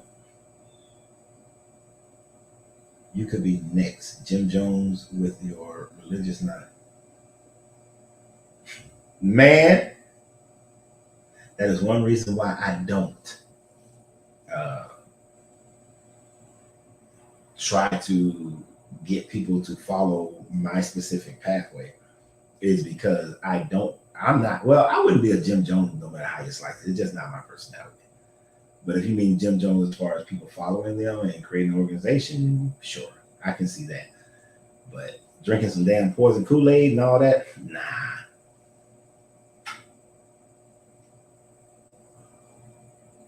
The Hebrews lost some say they're native and others say they were selected as slaves in Africa because they were Hebrews.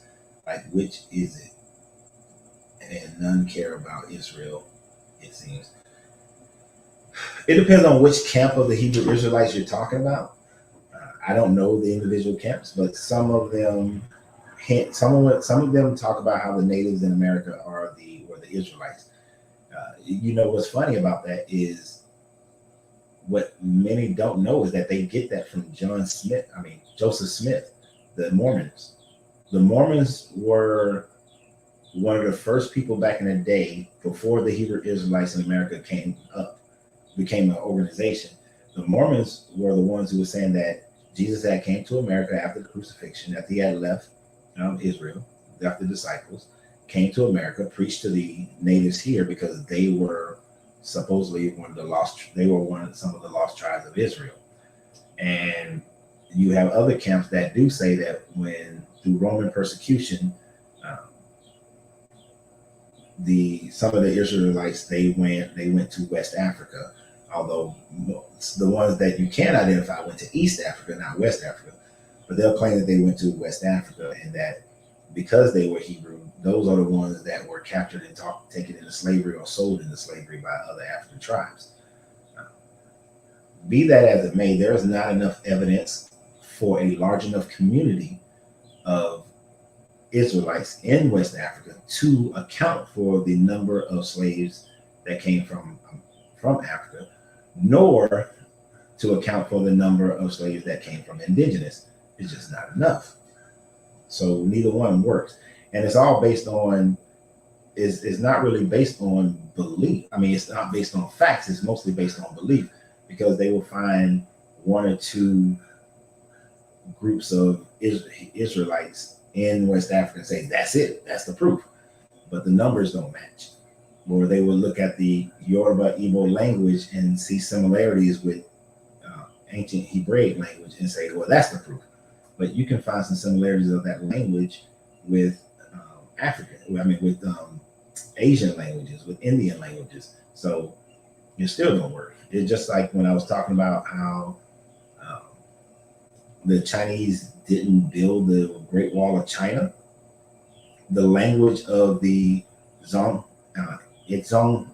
people is some of it has similarities with the Siberian Russian language, with Afghani language, with Turkish language, and with Mongol language. It's like you can find similarities in those languages. So just finding similarities in language doesn't necessarily mean that they came from those people. It's different. Every religion say we are in the last days and have been saying that for years. Yeah, I'm doing a video about that one too later on today. About that good old Euphrates River drying up. People have been claiming we're in the last days since the first century.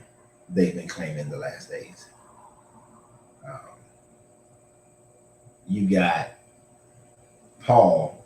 His whole thing about it's better for you to marry than to burn.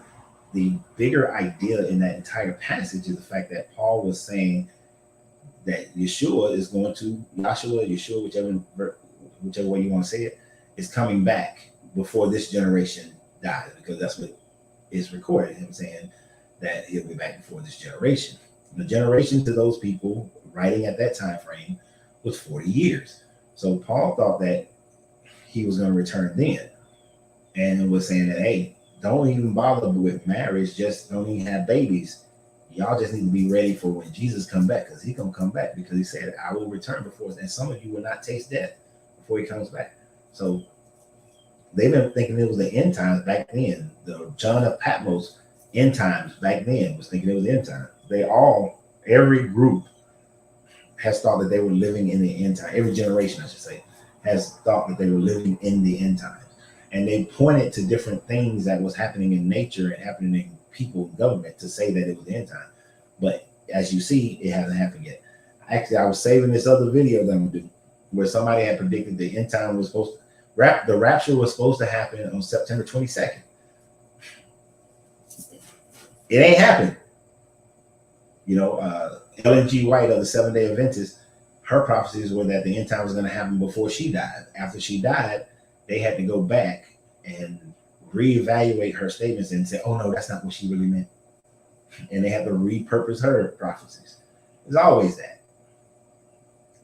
That river has been very obvious explanation. No last days. No, the Euphrates is drying. It's going through a drying right now, but it's been through dryings before. It was drying up during Sargon's reign. There was another during the Arcadians. Well, Sargon wasn't Arcadian, but it was drying. It went through a drying during the Greeks time frame. It went through a drying. It's a natural occurrence. We're just helping it out a lot more in this time frame. We're helping it.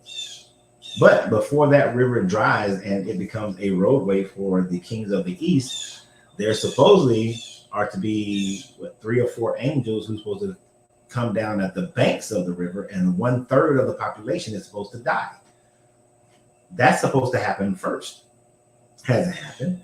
The asteroid of Wormwood is supposed to happen first. It's a whole bunch of the 7 seals are supposed to be broken before that. The Antichrist is supposed to come before that. So, and then it's the 6th prediction on the pouring out the bowls. So there's 5 other prophecies from just pouring out bowls of water turning into blood and all this stuff that's supposed to happen before that. And none of those things have happened yet. So that would be this God being out of order. Them Hebrew camps be having no women in sight, just a bunch of unemployed brothers and a karaoke night. I can't say that they're unemployed. Um, what I can say is that from my experience and from my knowledge of the Hebrew Israelites in America, they are very much patriarchal, very dominant towards their women, and I would say excessively dominant towards their women.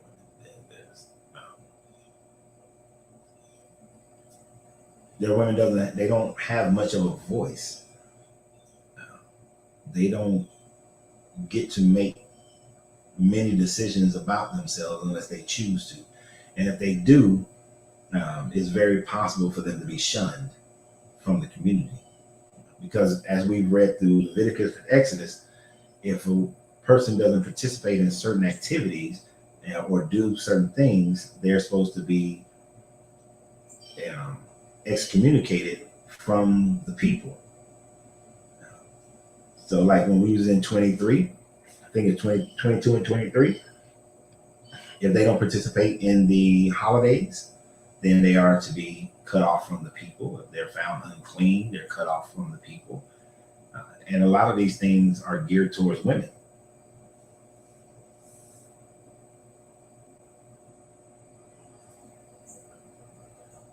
Most are dominant.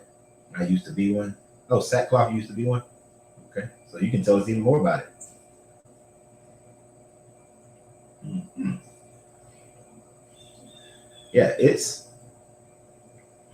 don't know. Would you like to come on here and tell us more about it? Let me know. I know there's a way I can bring you on here. I've done it before. I can't remember how I did it, but I know I did it. But yeah, there's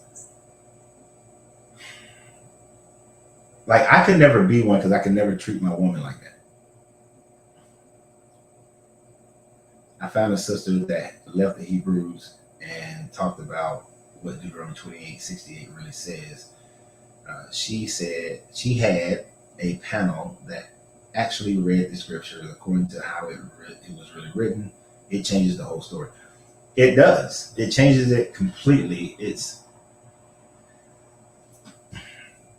one, it talks about how for their disobedience they'll sail away on ships to Mizraim, and it uses the article that indicates it's talking about the literal place Egypt. It's not talking about a metaphorical Egypt, which many have extrapolated that metaphorical Egypt just meaning bondage.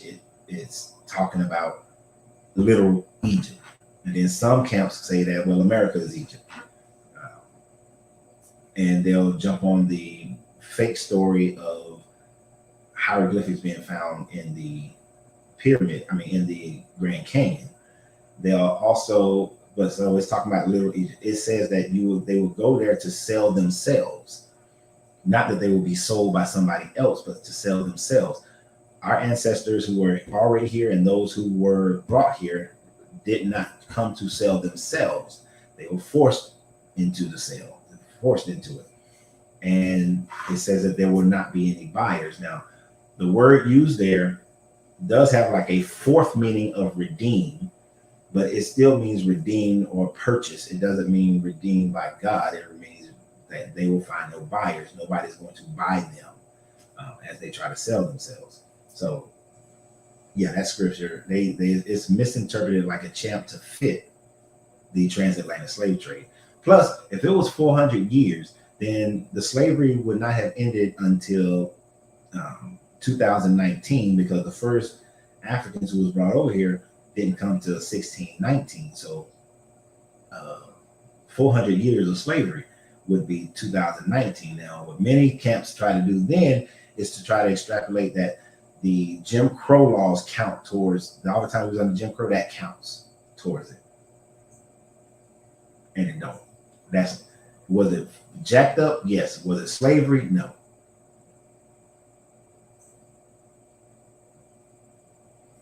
You agree with not to be a fan of abortion? I think in the case of rape, incest. Yeah, incest. That was one I forgot. Or a life-threatening condition, the mother should definitely be committed. Yeah, I agree. But in many cases, women have been conditioned to use it as a form of birth control. This could be due to the infiltration of women's rights feminist movements by Gloria Steinem, um, who was in the CIA. Yeah, and black women got jacked with their women's rights. They tricked black women into thinking that they were going to support black women in their causes afterwards. And they sure left with black women sitting there with a bag.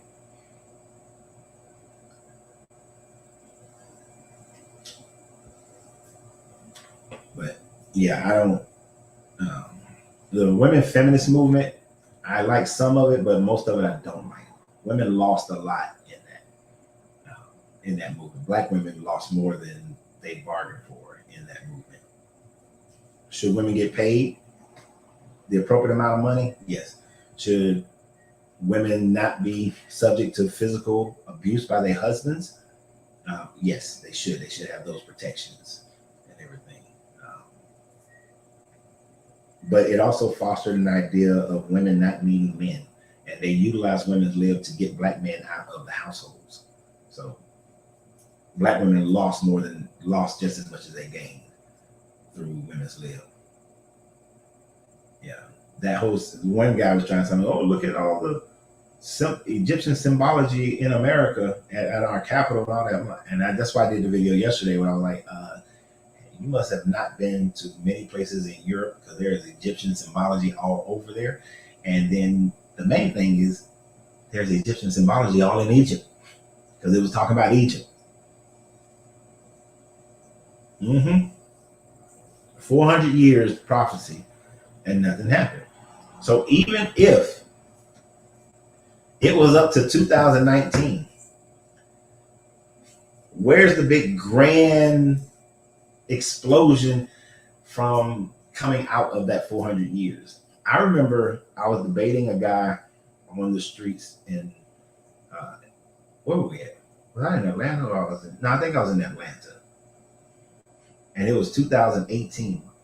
And he was going on and on about how after the 400 years, and I was like, now, you know, the 400 years is going to be in 2019, right?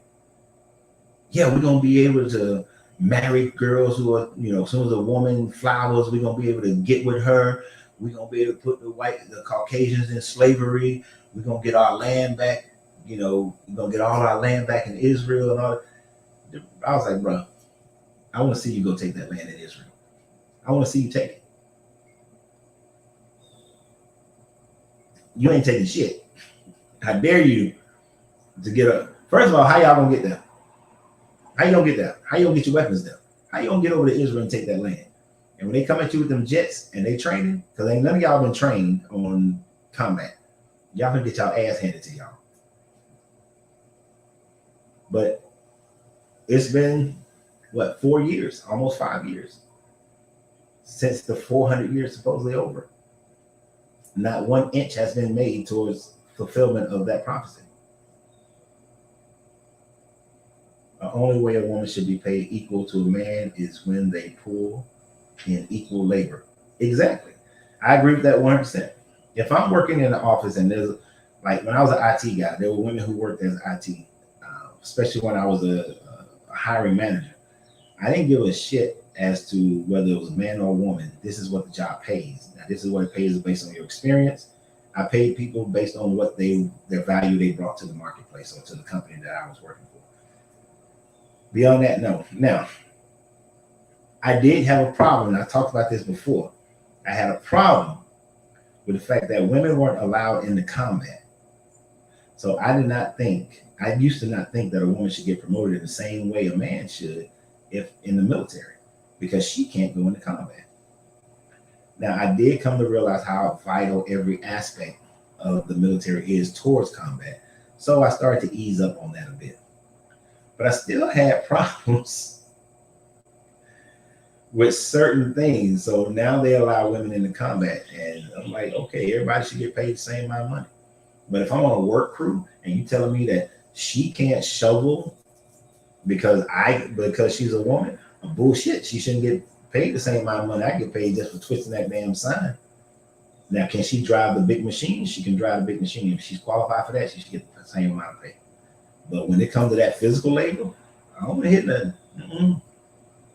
I told y'all this last week, 2 weeks ago, the first time I ever seen a woman on the back of a garbage truck. And I was like, okay, then. She should be getting paid. If she holding her own, she should get paid the same amount of money as them dudes. I need and want my husband. We work together.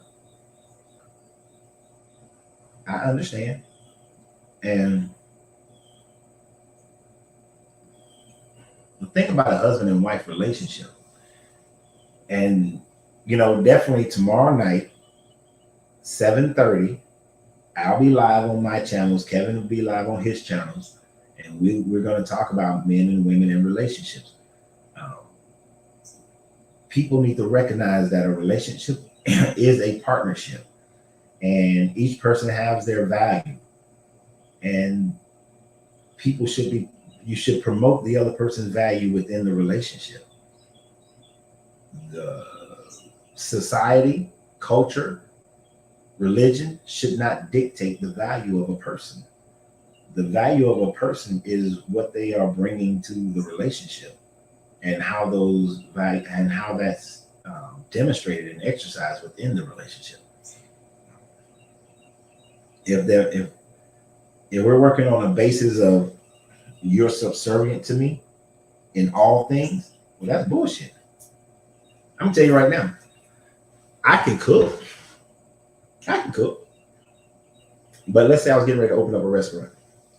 Angelina blows me out of the freaking water when it comes to cooking. Am I going to be so egotistical and male dominant that I'm like, no, the menu got to be what I want the menu to be, and it's got to be the recipes I want the recipes to be? No, you're better at that. Run that thing. Let me focus on the things that I'm good at. You focus on the things you're good at, and together we make a great team. In that environment. So make it work that way. When you're competing against each other and trying to force your will simply because of what's between your legs, then you're already set up for disaster when it comes to that. So they don't have an army or women in them coal mines. Yeah, they don't have an army. They claim that they do. They have a one of the last time that I confronted, wasn't even trying to confront them dudes. I was just trying to walk down the street, y'all. I'm in New Orleans. I'm just trying to get to them a little. There's a spiritual store in New Orleans that I like. I was just trying to get to the damn spiritual store. One of them jokers recognized me from the videos. Next thing I know, I got 40, 50 of them surrounding me. And they wanted to debate. And I did, as long as they provided me a microphone, because you're not going to overshout me. But when they couldn't win, just to be plain, when they couldn't win, all of a sudden, here come the physical threats. Like if you can't win a debate, I mean, if I go and I debate somebody and they just whooping my ass in the debate, I'm just gonna be like, all right, hey man, you win, bro. You got me. I ain't got nothing to say against what you're saying. I can't defeat it. So you win. And I'm going about my business. I'm not gonna get mad and then try to physically harm the person. That's just so it's like they functioned, that particular group functioned more like a gang than an army. Because I can tell you this. You can have 300 of those guys and give me one platoon of Marines. I'm gonna tell you who ain't gonna win. They not gonna win. Fighting and against the Israelis, that's a whole nother bag. You don't understand. I trained with them on 2 occasions for a total of 8 weeks, and their training is it's up there. It is up there. It is one of the top trainings I've ever been through, and they ain't no joke. If they try to go over there and take Israel, they gonna get slaughtered.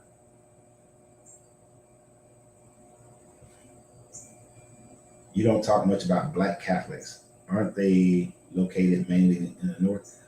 Mostly.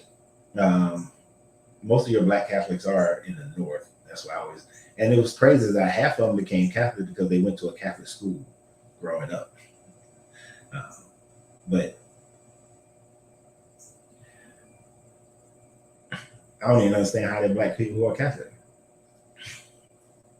I don't get Black Christians at all, or Black people who follow anything of this book at all.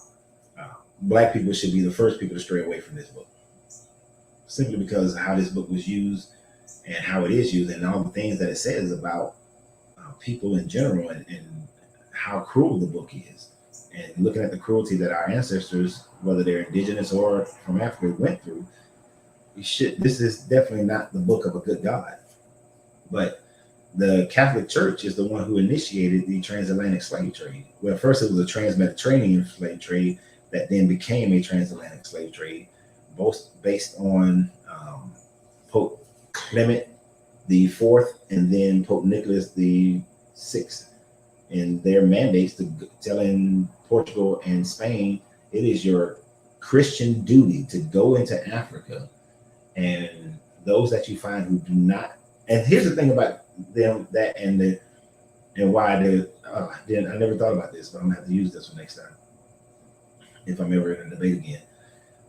Those papal bulls said that if you find that those indigenous people are not Christian, that you should enslave them. Now, I know Israelites are not Christian, but you would think when they ran up against Israelites in Africa that they would say, oh, well, you're not Christian, but you're following the book to a certain degree. So you would think that there would have been something more about that, right? But there wasn't.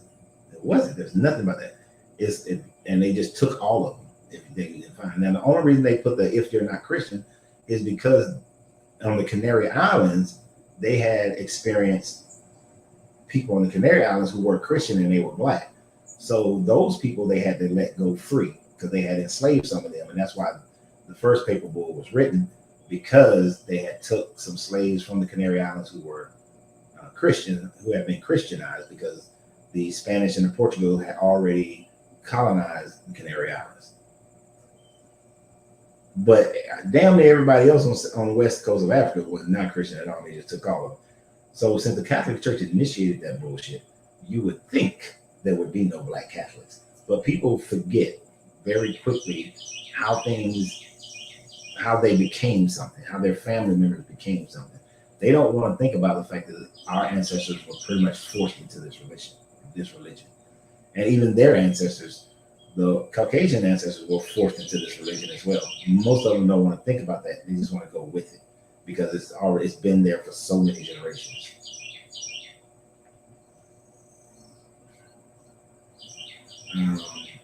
I would have sent them brothers to Yahweh on a one-way flight in that situation. Yeah, I had to tell them, I said, look, it's about 40, 50 y'all. Y'all can jump me. Y'all will win. But I'll find every last one of y'all and your families, and I'll get my payback because I'm petty like that. I'm vengeful like that. If you think you're going to just assault me and there won't be any repercussions, y'all don't know me. I will call all my Marines, and we will ensure that y'all receive worse than whatever you think you're going to do to me. And if you kill me and they find out, y'all definitely going to die. So I told them that, and then I walked away. They were yelling and cussing and screaming and all that stuff, but I just walked away. And I meant every word of it. Aren't Moors Catholic? No. Some of them have converted into Catholicism, but Moors were Muslims. The Moors were Muslims. So even when I see people who are Moorish and they claim Christian, I'm like, but the Moors were Muslim, dude. They were Muslims when they came and they conquered the Iberian and the Italian peninsula for 700 years. They were all Muslims. So they weren't Catholic. And the Moors were of different, they weren't all the same. You have Moors who were dark from Southern Africa. You have Moors who were Arabs. And you have Moors who were Caucasian. So you had Moors is kind of like saying Canaanite. Canaanite are, you can look, all those Amorites, Hittites, Israelites, all of them are technically Canaanites as an overarching group. And you do have smaller groups that are more specific Canaanites, but they're all from Canaan, because at one time all that land was called Canaan, and the Semitic language is a Canaanite language, and their god Yahweh was originally a Canaanite god. So they're all technically Canaanites. Moors are have smaller divisions within them, and they come from everywhere, a whole bunch of regions, from North Africa, South Africa, south of the Sahara Africa, and Middle Eastern and Europe. If a parent don't need a child, then tie them to or remove that womb. Yeah. Better get stopped. After my son was born, I went, well, it was before he was born. When she was 7 months in the womb, I went, saw the doctor, snip, snip, because I'm not having any more children. I was done.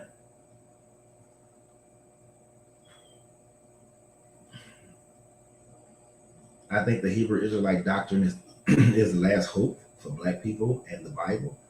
And a lot of its success comes from the mind frame of pro-Blackness. Other than that, Black folks leaving the Bible. Oh, I see what you're saying. That's the last bastion of because when you do compare the Hebrew Israelites to every other version of Christianity that involves Black people, I will give the Hebrew Israelite credit. They are very much pro-Black. Very much pro-Black. They go a little overboard when they want to force everybody to think that they're Israelites. Like, we are all not. But they are very pro-Black. And that is a good aspect of them, is that they are in support of Black people doing things. But they only support of Black people if you are a member of their group. I think the greatest hope for Black people is to walk away from this book, period.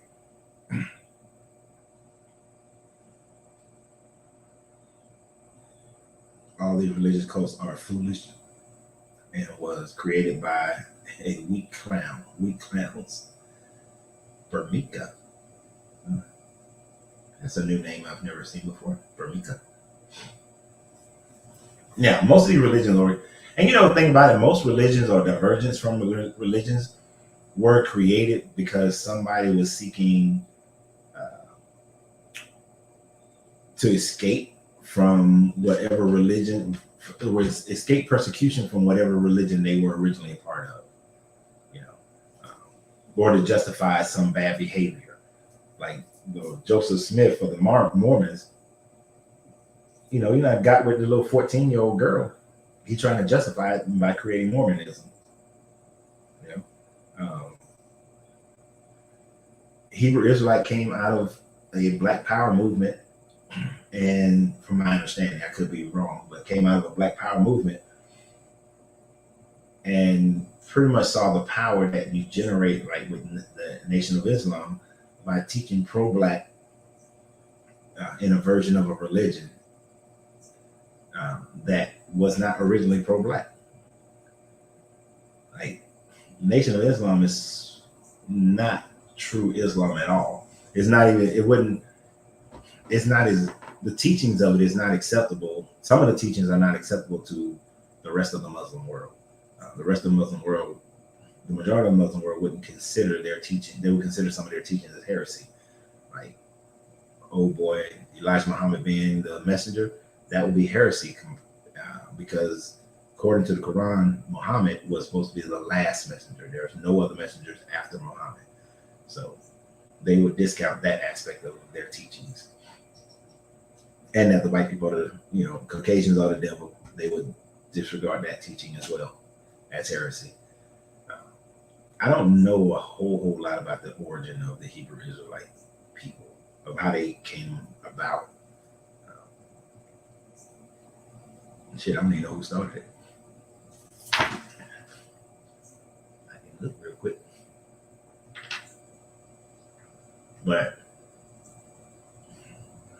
it was easier back in the 40s, 50s, any of those times, 20s, 30s. It was easy.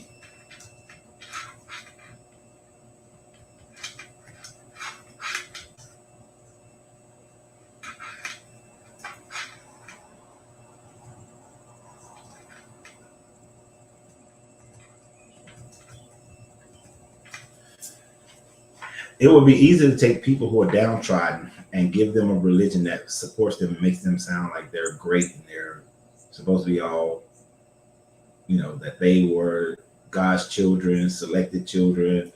And it was easy to take people in that situation and push them up and say, you suffered because of all of this. You suffered because these people have went against God, and your people went against God, and because they did, you had to suffer, and God allowed for these people to take over and do X, Y, and Z. And when people are poor and they feel oppressed, they're easier to convince of a different narrative than the one that they may have grown up with, because it'll make sense for their suffering instead of looking at what's really causing their suffering.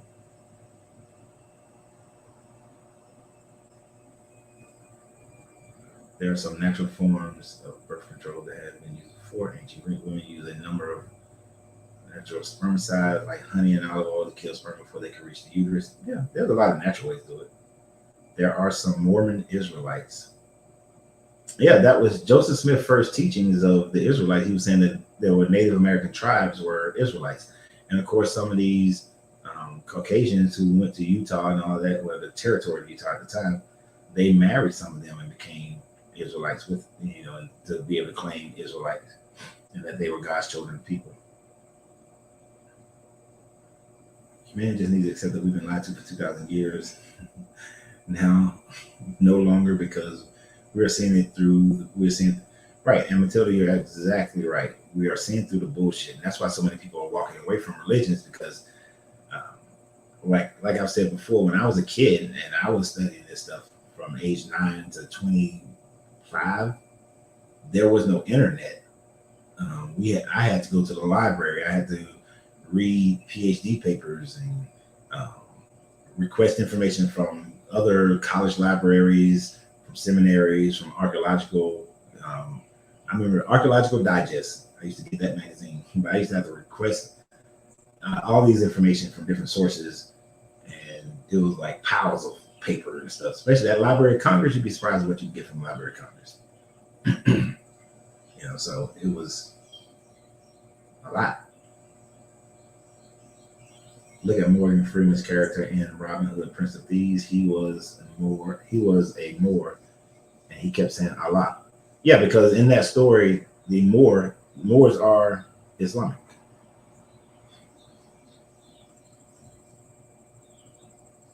Women using condoms made of animal intestines and sponges soaked up vinegar and honey and ancient. Yeah, there's always been ways to subvert having a baby, getting pregnant. Dwayne Howard, you did the same thing? Yeah. Now, when the internet came, boy, that made things so much easier for me to do research. Because if I was researching the subject and I sent off information, it might take 3-4 weeks before I actually get the information.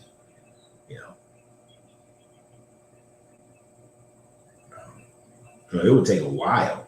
You had to wait, and I was impatient. Then when I was on the ship with the Navy, it may take 2 months to get the information, because first it got to get sent to the APOAE in New York, and then they got to figure out which ship, and then it gets sent to somewhere in Europe, to some military base in Europe. And that base may look at when's the next time they're gonna get either fly mail out to us, or we pull up in ports and they would deliver all this mail. And I might have stuff that I've requested 3 months prior before I would get it. But going to some of those countries, and you go to some of the museums, and then you work your way into being able to talk to people, the curators. That's how I got information back in the day. So I'm very grateful for the internet, even though you still have to research who is putting that information out.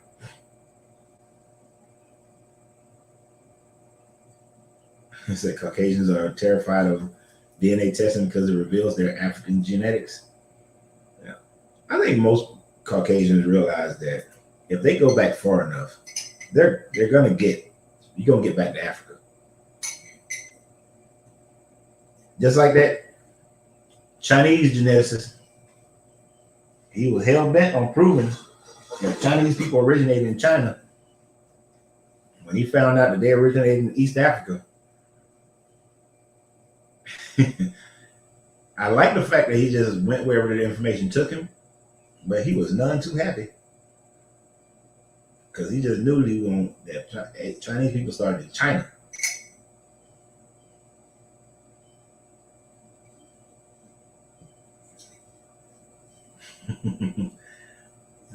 Bermika said most males cannot handle one wife. You may not have been here when I first said it, but I said exactly that. Some people, I didn't say most. It would have to be okay. Most people who grew up today, who have been growing up, couldn't make the switch right now because they got 20, 30, 40 years of conditioning, Western Roman conditioning of one wife. It would be the subsequent generations that would be able to handle it better because they would have learned, they would have seen it, it would become more of a norm to them. That's when you would really see it benefiting the Black community more so, because it wouldn't be my generation, probably not even my daughter's generation, my kids, but it'd be the ones who are toddlers now who would have a better understanding of it and be able to utilize it better. So I would say like 40, 50 years, the Black community would be in a better situation financially because of polygamy than right now. Now, some people would be able to do it right now, and they would be very excellent at it.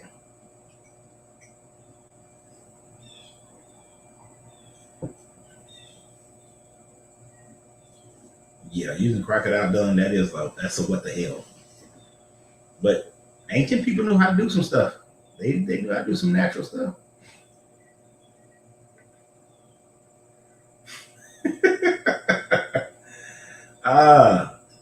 Terrence is shooting a shot out there to where you at, Bramika? What state you in? What city you in, young lady? Because Terrence, T-Slaw is Terrence. He said if you was one of his, he tried. You got to make sure the personalities work and the personalities of the third person work. Actually, there are plenty of people who follow especially on my Facebook page. There are people who are interested in it, and there's people on here who are interested in it as well.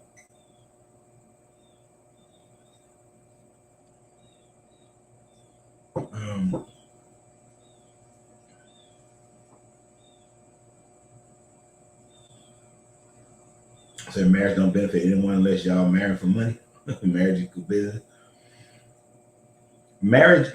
There is a business aspect to marriage, and if a person doesn't look at it that way, they are fooling themselves. This is why anytime I talk about polygamy, the first thing I talk about is the economics of it. The economics, that is the primary reason. Oh, you're from Flint, Michigan, residing in Kansas. Okay. I don't normally do this, but you and T-Slaw, y'all not too far away from each other. Depends on where about in Kansas you are. Y'all not too far away from each other. Let me see. Let me look at my map. Let me pull my map so I can see exactly what I'm talking about here.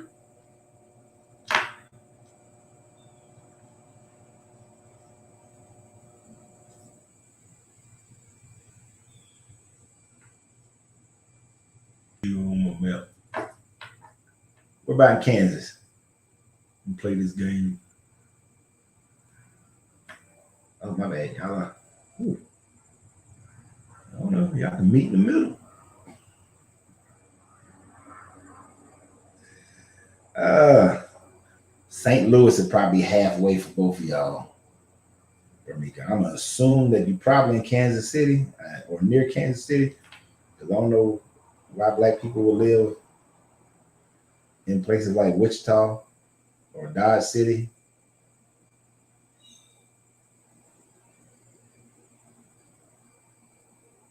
Oh, look at her. She said she a handful. Can't no man tame her. It ain't about taming. Nobody wants to rule over you, young lady. It's about partnership, working together. You know? Oh, hell, she in Leavenworth. Wait a minute.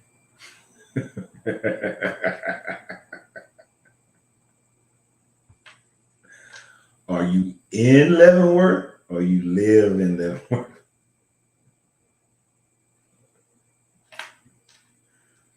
That's the question.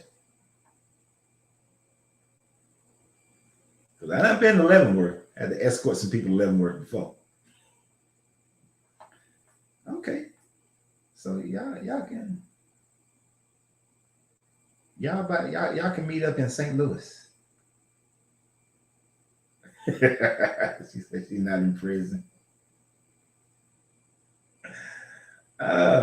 See, y'all can meet in St. Louis. That's probably about halfway. Leavenworth is about 3-4 hours from St. Louis. I think Fort Wayne is probably about similar. Or no, it might be a little bit longer. That's all right. He should travel further anyway. Oh, he said, "Come back to Flint, and I'm gonna come home." Y'all funny. Gonna pick her up. A lot of people are living poly lives and just label it as other things in the U.S. Yeah, a lot of people just doing it. They're just cheating instead of just doing it together and making it work. Yeah. Where my damn glasses at? Because I can't see y'all pictures. Okay, Bermika, she look cute. Not that that's the only thing that matters, because you gotta be able to get along.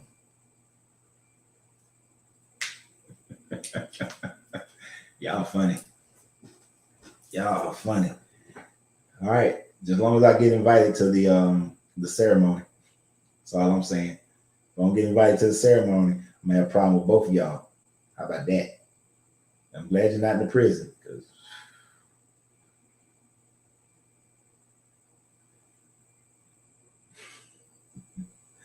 and see, that's the thing about we are all. I'm gonna talk about this tomorrow night with Kevin. To a certain degree, we have to balance our masculine and our feminine. We are all there are areas that we submit to our partner, and then there are areas where we are the dominant uh, in dealing with our partner.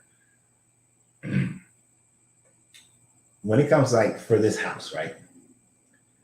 When it comes to 90%, 95% of the things that happen in this house, that happens in this house, whatever Angelina want to do, I don't care. You need it done, I'll get it done. You want it done, and then there are only a few things that I'm like, hell no, right? So we got you. So being submissive, I will submit to her in the areas that I don't mind. It's fine, um, and she does it the same way. But there are certain things that I'm not submitting about, and those things match up. Now, see that whole submissive, and you're just cowering down, and that person is ruling over everything. No, no. If there's a big financial decision to be made, we are going to talk about it and try to come to a mutual decision. Where to live, we gonna talk about it. How we live, we gonna talk about it. I only have certain things, she got certain things that she gonna stand up for. I got certain things I'm gonna stand up for. Like my meditation room, you're gonna leave my meditation room alone. Don't be doing that in there without, letting me know or talking to me about it. Yeah, compromise. Some things we gonna compromise on. Now, you do have those points where there are certain things you're just not gonna be able to compromise on. And for me, that's where we got to make the most logical, safe, positive decision.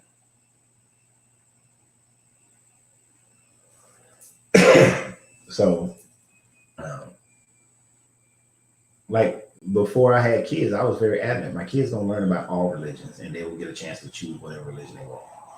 I'm not gonna force any religion down their throat. Otherwise, won't be any kids coming from me. So that was something that I wasn't gonna submit on or nothing. It was like we just not gonna happen. But that was also discussed before getting married and the whole deal, because I know that kids come into play possibly, and that's not what. Well, back then I wanted a whole basketball team. I wanted 6 kids. No, 5. I wanted 4 boys and 1 girl. Wound up getting 2 girls and 1 boy. But there are certain things, that you submit on. Some things don't. But it's a partnership. It's all about compromising. Sometimes you're gonna have to compromise. Sometimes you're gonna have to say, okay, she's making her thought process on this is better than mine. So let me follow that. And you go both ways. You just have to be willing to see it that way and not see it as one person trying to dominate the other person.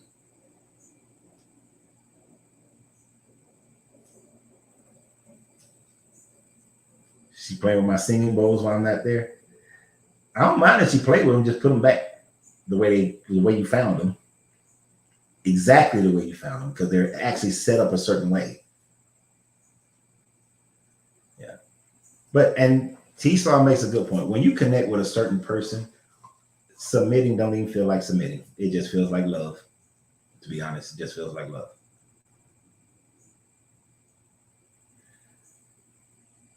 I do think, though, if people made better decisions in society, were more community-based, and if we look out for each other, women would feel less inclined to abort their babies.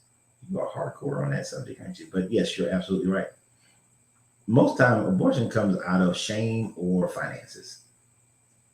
So if we can eliminate those 2 things, then you won't have it as much. There's circumstances where men do persuade women, they impregnate. Yeah, I know some dude who had pressured the shit out of some women to do that. Well, I'm 53 and done with compromising in any relationship. So for me, nah, I'm 51, about to be 52 next month. I ain't gonna. Solo dolo is not for me. All right, Miss Prissy. Every day, most of the time, starting at 10. I have a dental appointment tomorrow, so we probably won't get started till around noon tomorrow. And then tomorrow night, I'll be on with Kevin Wesley at 7:30 p.m. And then back Friday, I'm gonna be late again. Thursday should be regular time, but Friday is gonna be later. I gotta take care of my new daughter, and so I'm gonna probably start late on Friday. But normally at 10, between 10 and 10:30.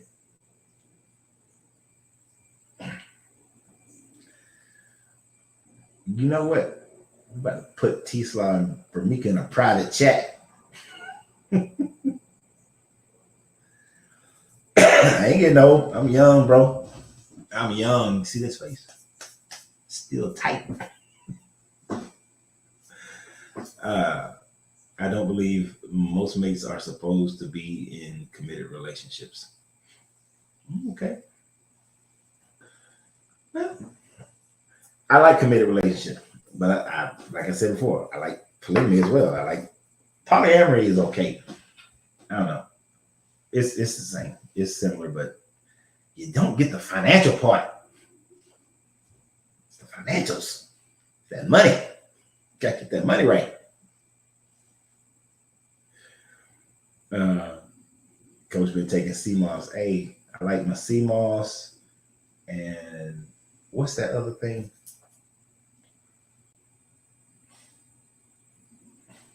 It's a white fruit. It goes great in shakes. Um, it's a great cancer fighter.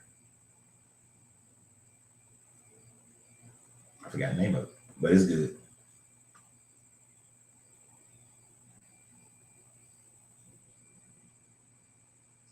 Bladder whack. Mary, Grand Rising. Sour sop, thank you. Hard to do if another person, if the other person joins the Hebrew Israelite camp. Hard to do what? Polygamy?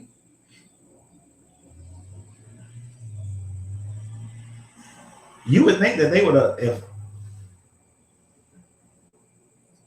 or compromise or show respect to each other. What are you saying is hard to do, Mary? Mary, Mary, why you bugging? I don't mean that literally. Just popped in my head.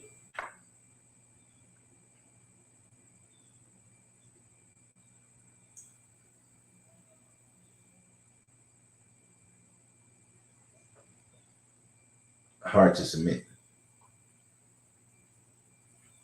Yeah. The thing about it is that if you are,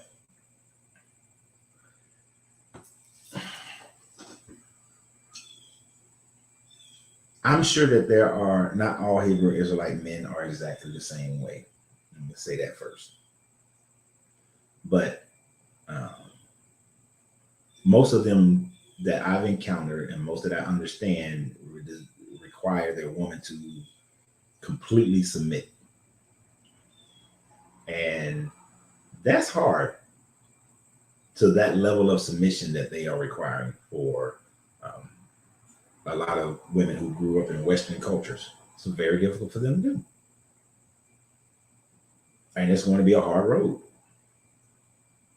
Now, if that man can open his mind up enough to see that his woman is more than just property or more than just something to subjugate, then it could work. Women need to pass y'all males around and throw y'all back in the streets. And that's only the good stuff. It won't affect us the same way. I'm gonna tell you right now. If y'all pass us around, we be like, hell, most men are gonna say, all right, when's my next turn?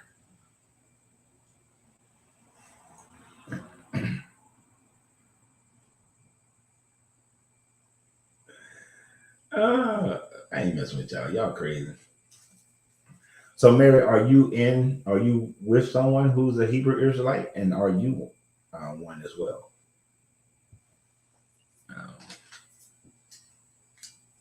I'm curious.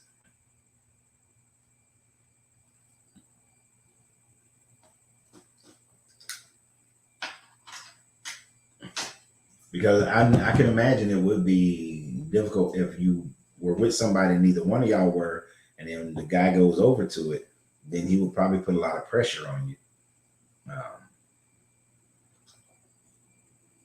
Oh, you said most males are not good stock. Hold on now. Most males that you've dealt with, I know a lot of good stock, a lot of good men.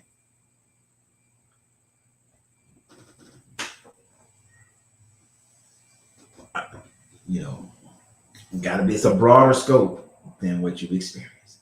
And yes, most of the time you get the ones out there yelling the loudest. It irritates me when I see some of these shows where you got men who are yelling loud and women who are yelling loud, talking about how jacked up all men and all women are.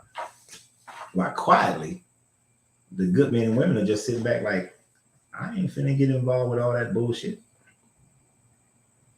Or they're just going about their business.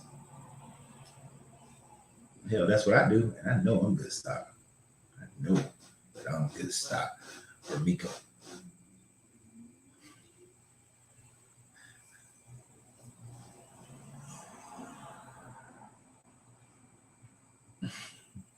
And I know that most males are for the streets. I know that there are a decent number of males who are for them streets. But they couldn't be in them streets if there weren't a whole bunch of women that's allowing them to be in them streets, that's in them streets with them. See, that's the thing. We talk about the males and the females who are in the streets and make it seem like it's a whole bunch, it's most of us. And it's not. I ain't in no streets. Most of the guys I know are not in the streets. Most of the guys I deal with, not in the streets. Most of the women I deal with, not in the streets. But I see them. I see the ones who are in them streets. You see, married to someone, and no, I'm not. Yeah, that's a hard road right there, because he's going to be receiving information from the guys that he's around, the guys that he's with, saying that he got to bring you in, you got to submit, he got to get you under his wing, under his protection.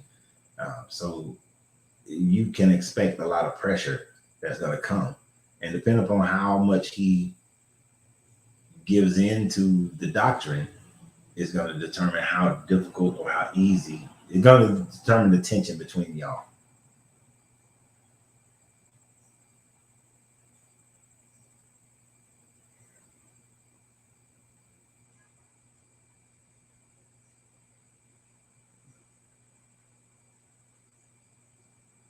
You can't heal without the truth. I don't know, you and T-Slaw, y'all talking to each other. I'm telling y'all, just send each other your phone numbers. Y'all can have y'all some video chatting. Y'all can communicate. Find out about one another.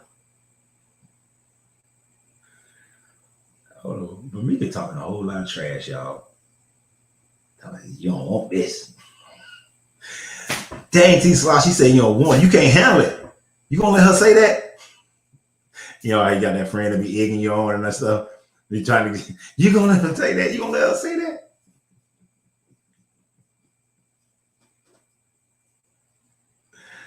You gonna let her talk that way? I understand though, T-Slaw. I had this friend, she was from Flint, and she had all that rah-rah. She had all that rah-rah. And then me just being her friend, she had problems. Because the way I treated her as a friend, she would look at other dudes and be like, Renz treat me the way he treat me as a friend is better than this joke is trying to treat me, and I'm supposed to be dating him. And so she was having problems dating anybody because my friendship was better towards her than her dating these jokers. And then, I think she started like trying to feel a brother and everything, but she knew we ain't gonna work. You all up in that church. That was one right there. But she was all, but anytime she was around me, she softened up because of the way I treated her. And that was just treating her as a friend. Yep, playing matchmaker. Because send me that cash out first. Y'all stupid. That's all I gotta say. Y'all can turn any conversation we start out on into something completely off of what we was talking about. We're all going to get old and have to pick your partner carefully. Christian, you are so right about that. How you pick your partner is oh no, we just having fun for me. How you pick your partner is vital because, like, I have a standing order. I get old and can't clean myself, then I'll be damned if my lady gonna do it. Put me in a place, bring in a nurse, or put me in a place somewhere else. And actually, if I can't clean myself and I'm shitting all over myself, just roll me up to a cliff and then go back and check the car. I'll be gone by the time I get back. I ain't putting nobody through that.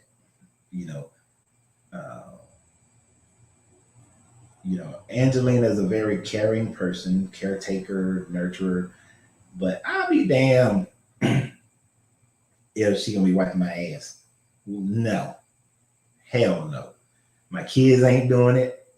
Somebody gonna have to get paid for that shit. And then just roll me like we in Georgia right now. Just get me close enough to the Chattahoochee River. I'm good.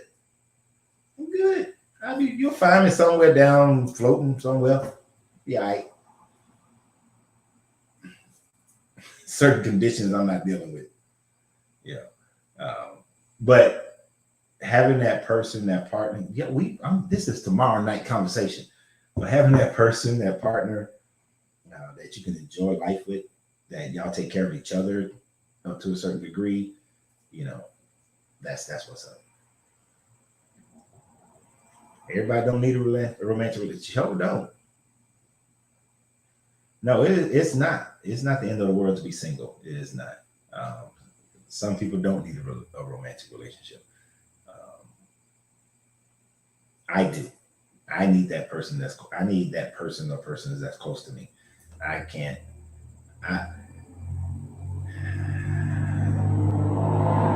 I can't just have people that I just hang out with because I start caring about them too much. I'm too damn considerate. I start being concerned about how they feel and making sure they're okay and all this stuff. And that's how I've ended up in relationships that I had no intentions of trying to be in a relationship with a person. I'm not good at just being out here and being single. I recognize that about myself. So I just have to learn to be more cautious about who I allow in, though. That was another problem. I was allowing people in too early, too soon, giving them too much, leeway, and they hadn't earned it. So it was like, So I had to learn how to, let me watch you. Let me see how you act. Let's see how you acting in 4 months. Let's see how you acting in 6 months. All right. Let me see how you acting in a year. I need to see this real person. We need to go through some things, so I can see who you are. But before I used to just be like, oh, I met you today. We're going to be together forever. I was one of them hopeless romantic. Oh, I met you. And you're so nice to me from day one. Oh, I think I found the one. 4 months later, I'm like, this joke got to go. This is not who I met when I first met them. I don't know who the hell this is. So take your time. There's no reason to rush.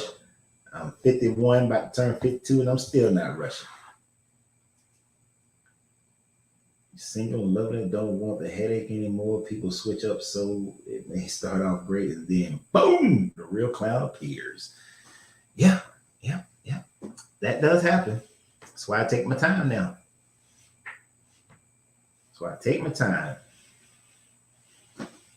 Yeah, because like Christian just said, I want to see when you get comfortable. When you think, oh, I got him now, y'all. I got him. So now all that stuff I was doing before, I ain't got to do no more. Yeah. I got to see. Oh, yeah. It was all right. Look, I didn't mind. See, let me put it like this way, Marcus. I didn't mind putting a whole lot of myself into a relationship when I first started one, but it's when it cost me money. Too much money, I should say. When it cost me too much money, that's the problem that I had. It was costing me too much money.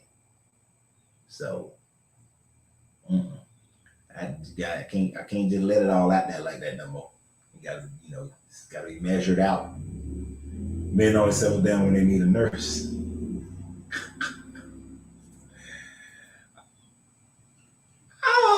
I would say after 50, some men start settling down more so.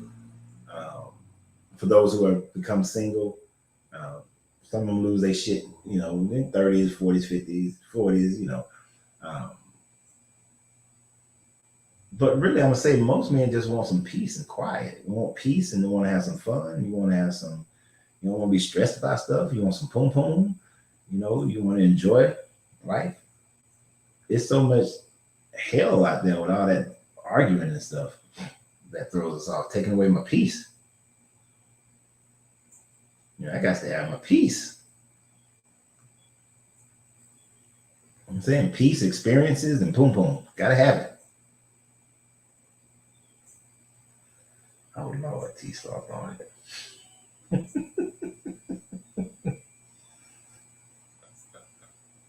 Y'all funny. Oh man, y'all are cracking me up today.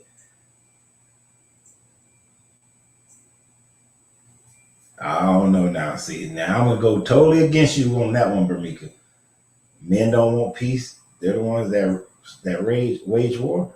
Maybe some of them fools you done dated, but I'm gonna tell you, I be minding my own damn business, trying to make the life of a woman as pleasant as possible. And then some of them jokers in my past, they get all in their little feelings about stuff that ain't even there. Ain't even there. Ain't even there. Like, for instance, it's one person knew me for 7 years. They knew that there were certain customers, women.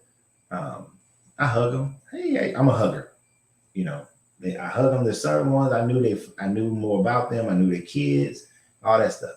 I even knew them the same way. But then as soon as we get together, all of a sudden they want me to stop being that person. I'm like, shit, that's who I was. And if I want to get with them other people, why wouldn't I have gotten with them a long time ago? But I chose you. So the hell you getting all crazy for? Why you arguing? Why you bothering me? You see what I'm saying? So it was stupid.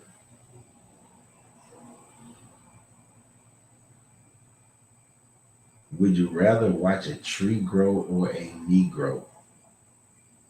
Now that sounds like a racist comment on Twitch over there. If it is, you can go about your business because you will not come on here and gaslight my conversations.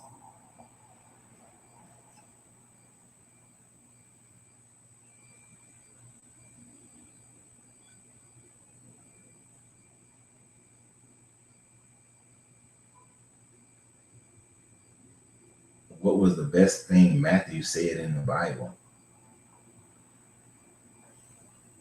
Well, Matthew didn't say nothing. It was attributed to Matthew. So people don't know who wrote it. But you gotta be more specific. I don't go with general things like that to be able to break it down. It's true you can keep saying it's a dude. It's a dude I dated if you like, but I've only had 2 relationships. So when I say most males, I refer to what I see in other relationships. Okay, I'm with you.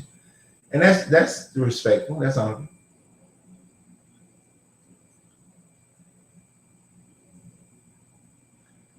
Oh, it's interesting. There's Twitch is all of a sudden a lot of conversations from Twitch people. So we our first hour or so we was talking about what's wrong with the Bible. We read Leviticus 24 and 25. As far as 24 and 25 is concerned, one of the major issues is the chattel slavery that 25 talks about is the biggest problem that we talk about today. And the murdering of somebody for using the name of this guy in a curse. And then people were told to murder the person. Right? 2 out of billions. Exactly, Skybox. What was Matthew was pushing P.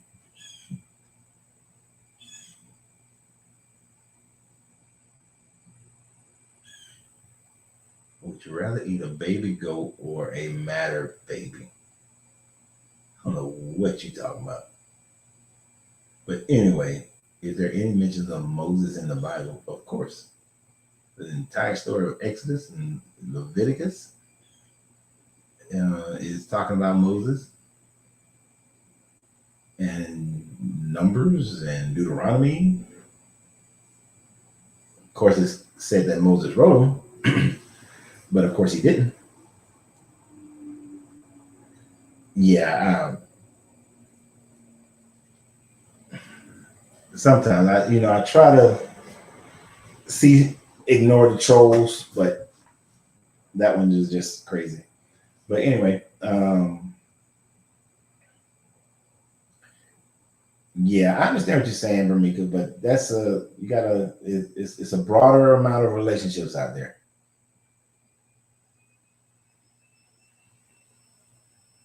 Fake males and fake female, fake males and females hate it. I'm so glad I'm free of needing a mate to complete me. No, now you shouldn't need anybody to complete you. I always say that if you're not happy with yourself and haven't found completion within yourself, then you shouldn't be in a relationship. the other person coming into the picture should really just be somebody who augments you. You know, they make you being you an even better situation. If they don't augment you, mm-mm.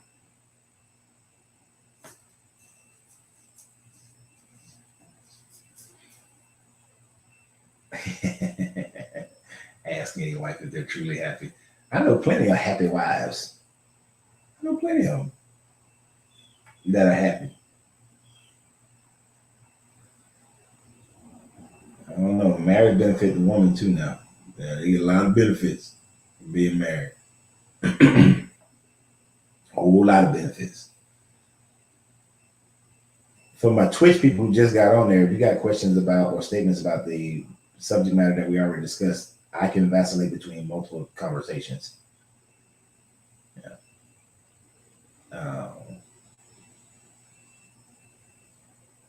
No, because like, oh, we're making a wife his slave. I know many women who would disagree with you on that one. I'm not even gonna entertain that.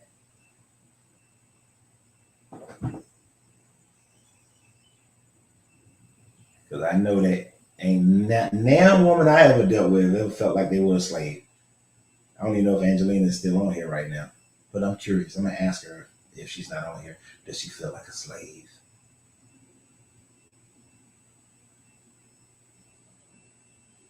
Now, if you've been a slave wife, then yeah, that's how you're gonna feel about the situation. But for those who have not been, you're not gonna feel that way. Mm-mm.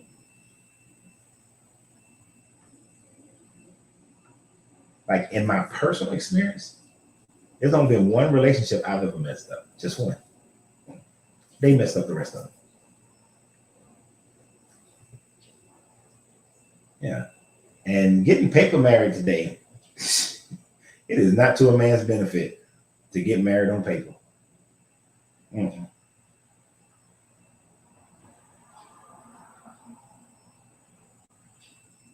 Don't worry about it, Ramika.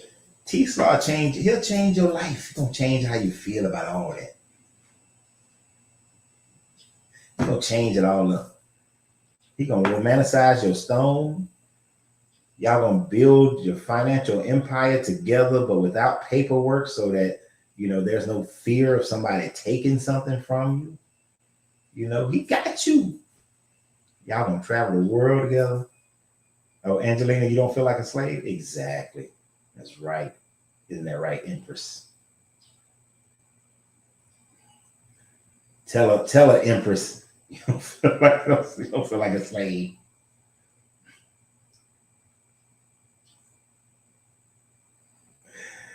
When you meet is when you hear a lot of women trying to lie saying that they have a great marriage. I have bared witness to one of the first marriages that I was so in love with. It was this little, and I've spoken about them before. This is when I was like 20 years old. It was a grandparents of another Marine that I knew. Boy, when I tell you that couple there, that was the epitome. I have never, and see, I had grown up, I have never really seen true relationship love like I seen those two. I mean, this man, this woman, the way they took care of each other, and he was an old farmer, and he was funny. I call him old, but shit, he was probably only about 50, 60 years old back then. But they would, I mean, he went out to the field every day. She brought him lunch. He pick up flowers. In their entire marriage, they only spent 3 days apart. And I mean, they would tell us, "Hey, we finna go in the house and finna get some." And they just leave. They were all about each other and just taking care of each other. They was a beautiful marriage. And when he passed away, I say she passed away from a broken heart because she missed that man so much.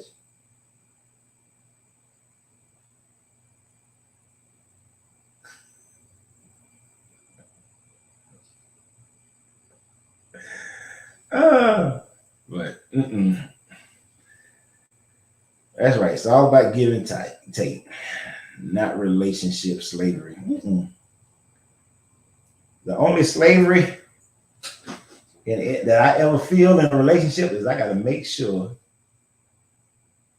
that and it's not even slavery, it's an honor to do it, to make sure that financially there's a roof that she is comfortable in, that she enjoys, that she likes, that she walk in the house and you flick the light and the power come on.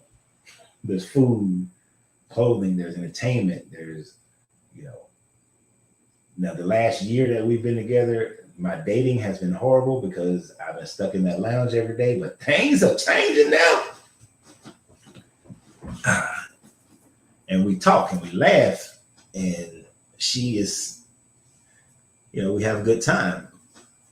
I've always admired the fact, one of the things for me, if we cannot sit in the house all day and say we had a good day and we laughed and we joked and we talked and we had a good time, then that's not a person that I would want to be around, because our good time, our enjoyment of each other if it requires us being somewhere else all the time, it's not a good situation. We got to be able to enjoy each other when we ain't got shit going on but just each other.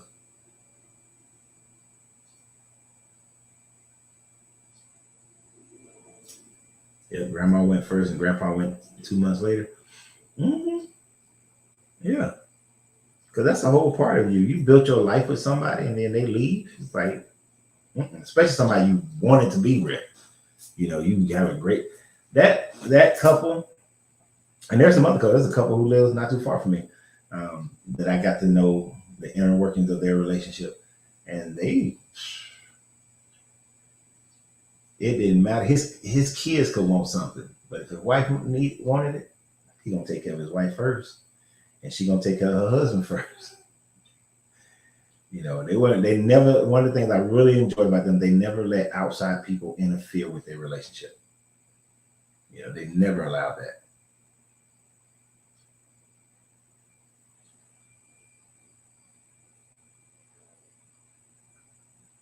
Y'all crazy. All right, I'm gonna leave y'all alone. It's been 3 hours and I got some other videos that I need to shoot, because tomorrow, Bermika and T-Slaw, tomorrow, 7:30 p.m. the whole show is with me and Kevin Wesley, and we're going to be talking about relationships. So tomorrow night, Eastern Standard Time, 7:30 p.m. Make sure both of y'all are present and accounted for that show. All right. Otherwise, we're going to fight. But I want both of y'all present and accounted for that show tomorrow. 7:30 tomorrow. But I am going to do my regular show after I get back from the dentist tomorrow. Hopefully, I think this appointment is to put them 2 teeth in back there. But yeah, everybody needs to wake up. Everybody needs to wake up and start getting into stupid relationships. But yes, we're going to talk about that tomorrow. Tomorrow, the regular show though, Wednesday, I don't know what the hell I'm talking about, but I figured out by then, as soon as I get back from the dentist, hopefully I'll be able to talk though. Got to find that part out first. So y'all have a great day. I'm going to see y'all tomorrow. I'm going to make some other videos. The other videos that I make, I need y'all to share the hell out of them. They need to be shared profusely. Okay? So share them. I appreciate y'all as always. Y'all have a great day. Y'all have a great day, and I appreciate y'all tremendously. So always remember, you have to free yourself to be yourself, because your greatness is non-negotiable. Good journey, good vibrations. Y'all funny.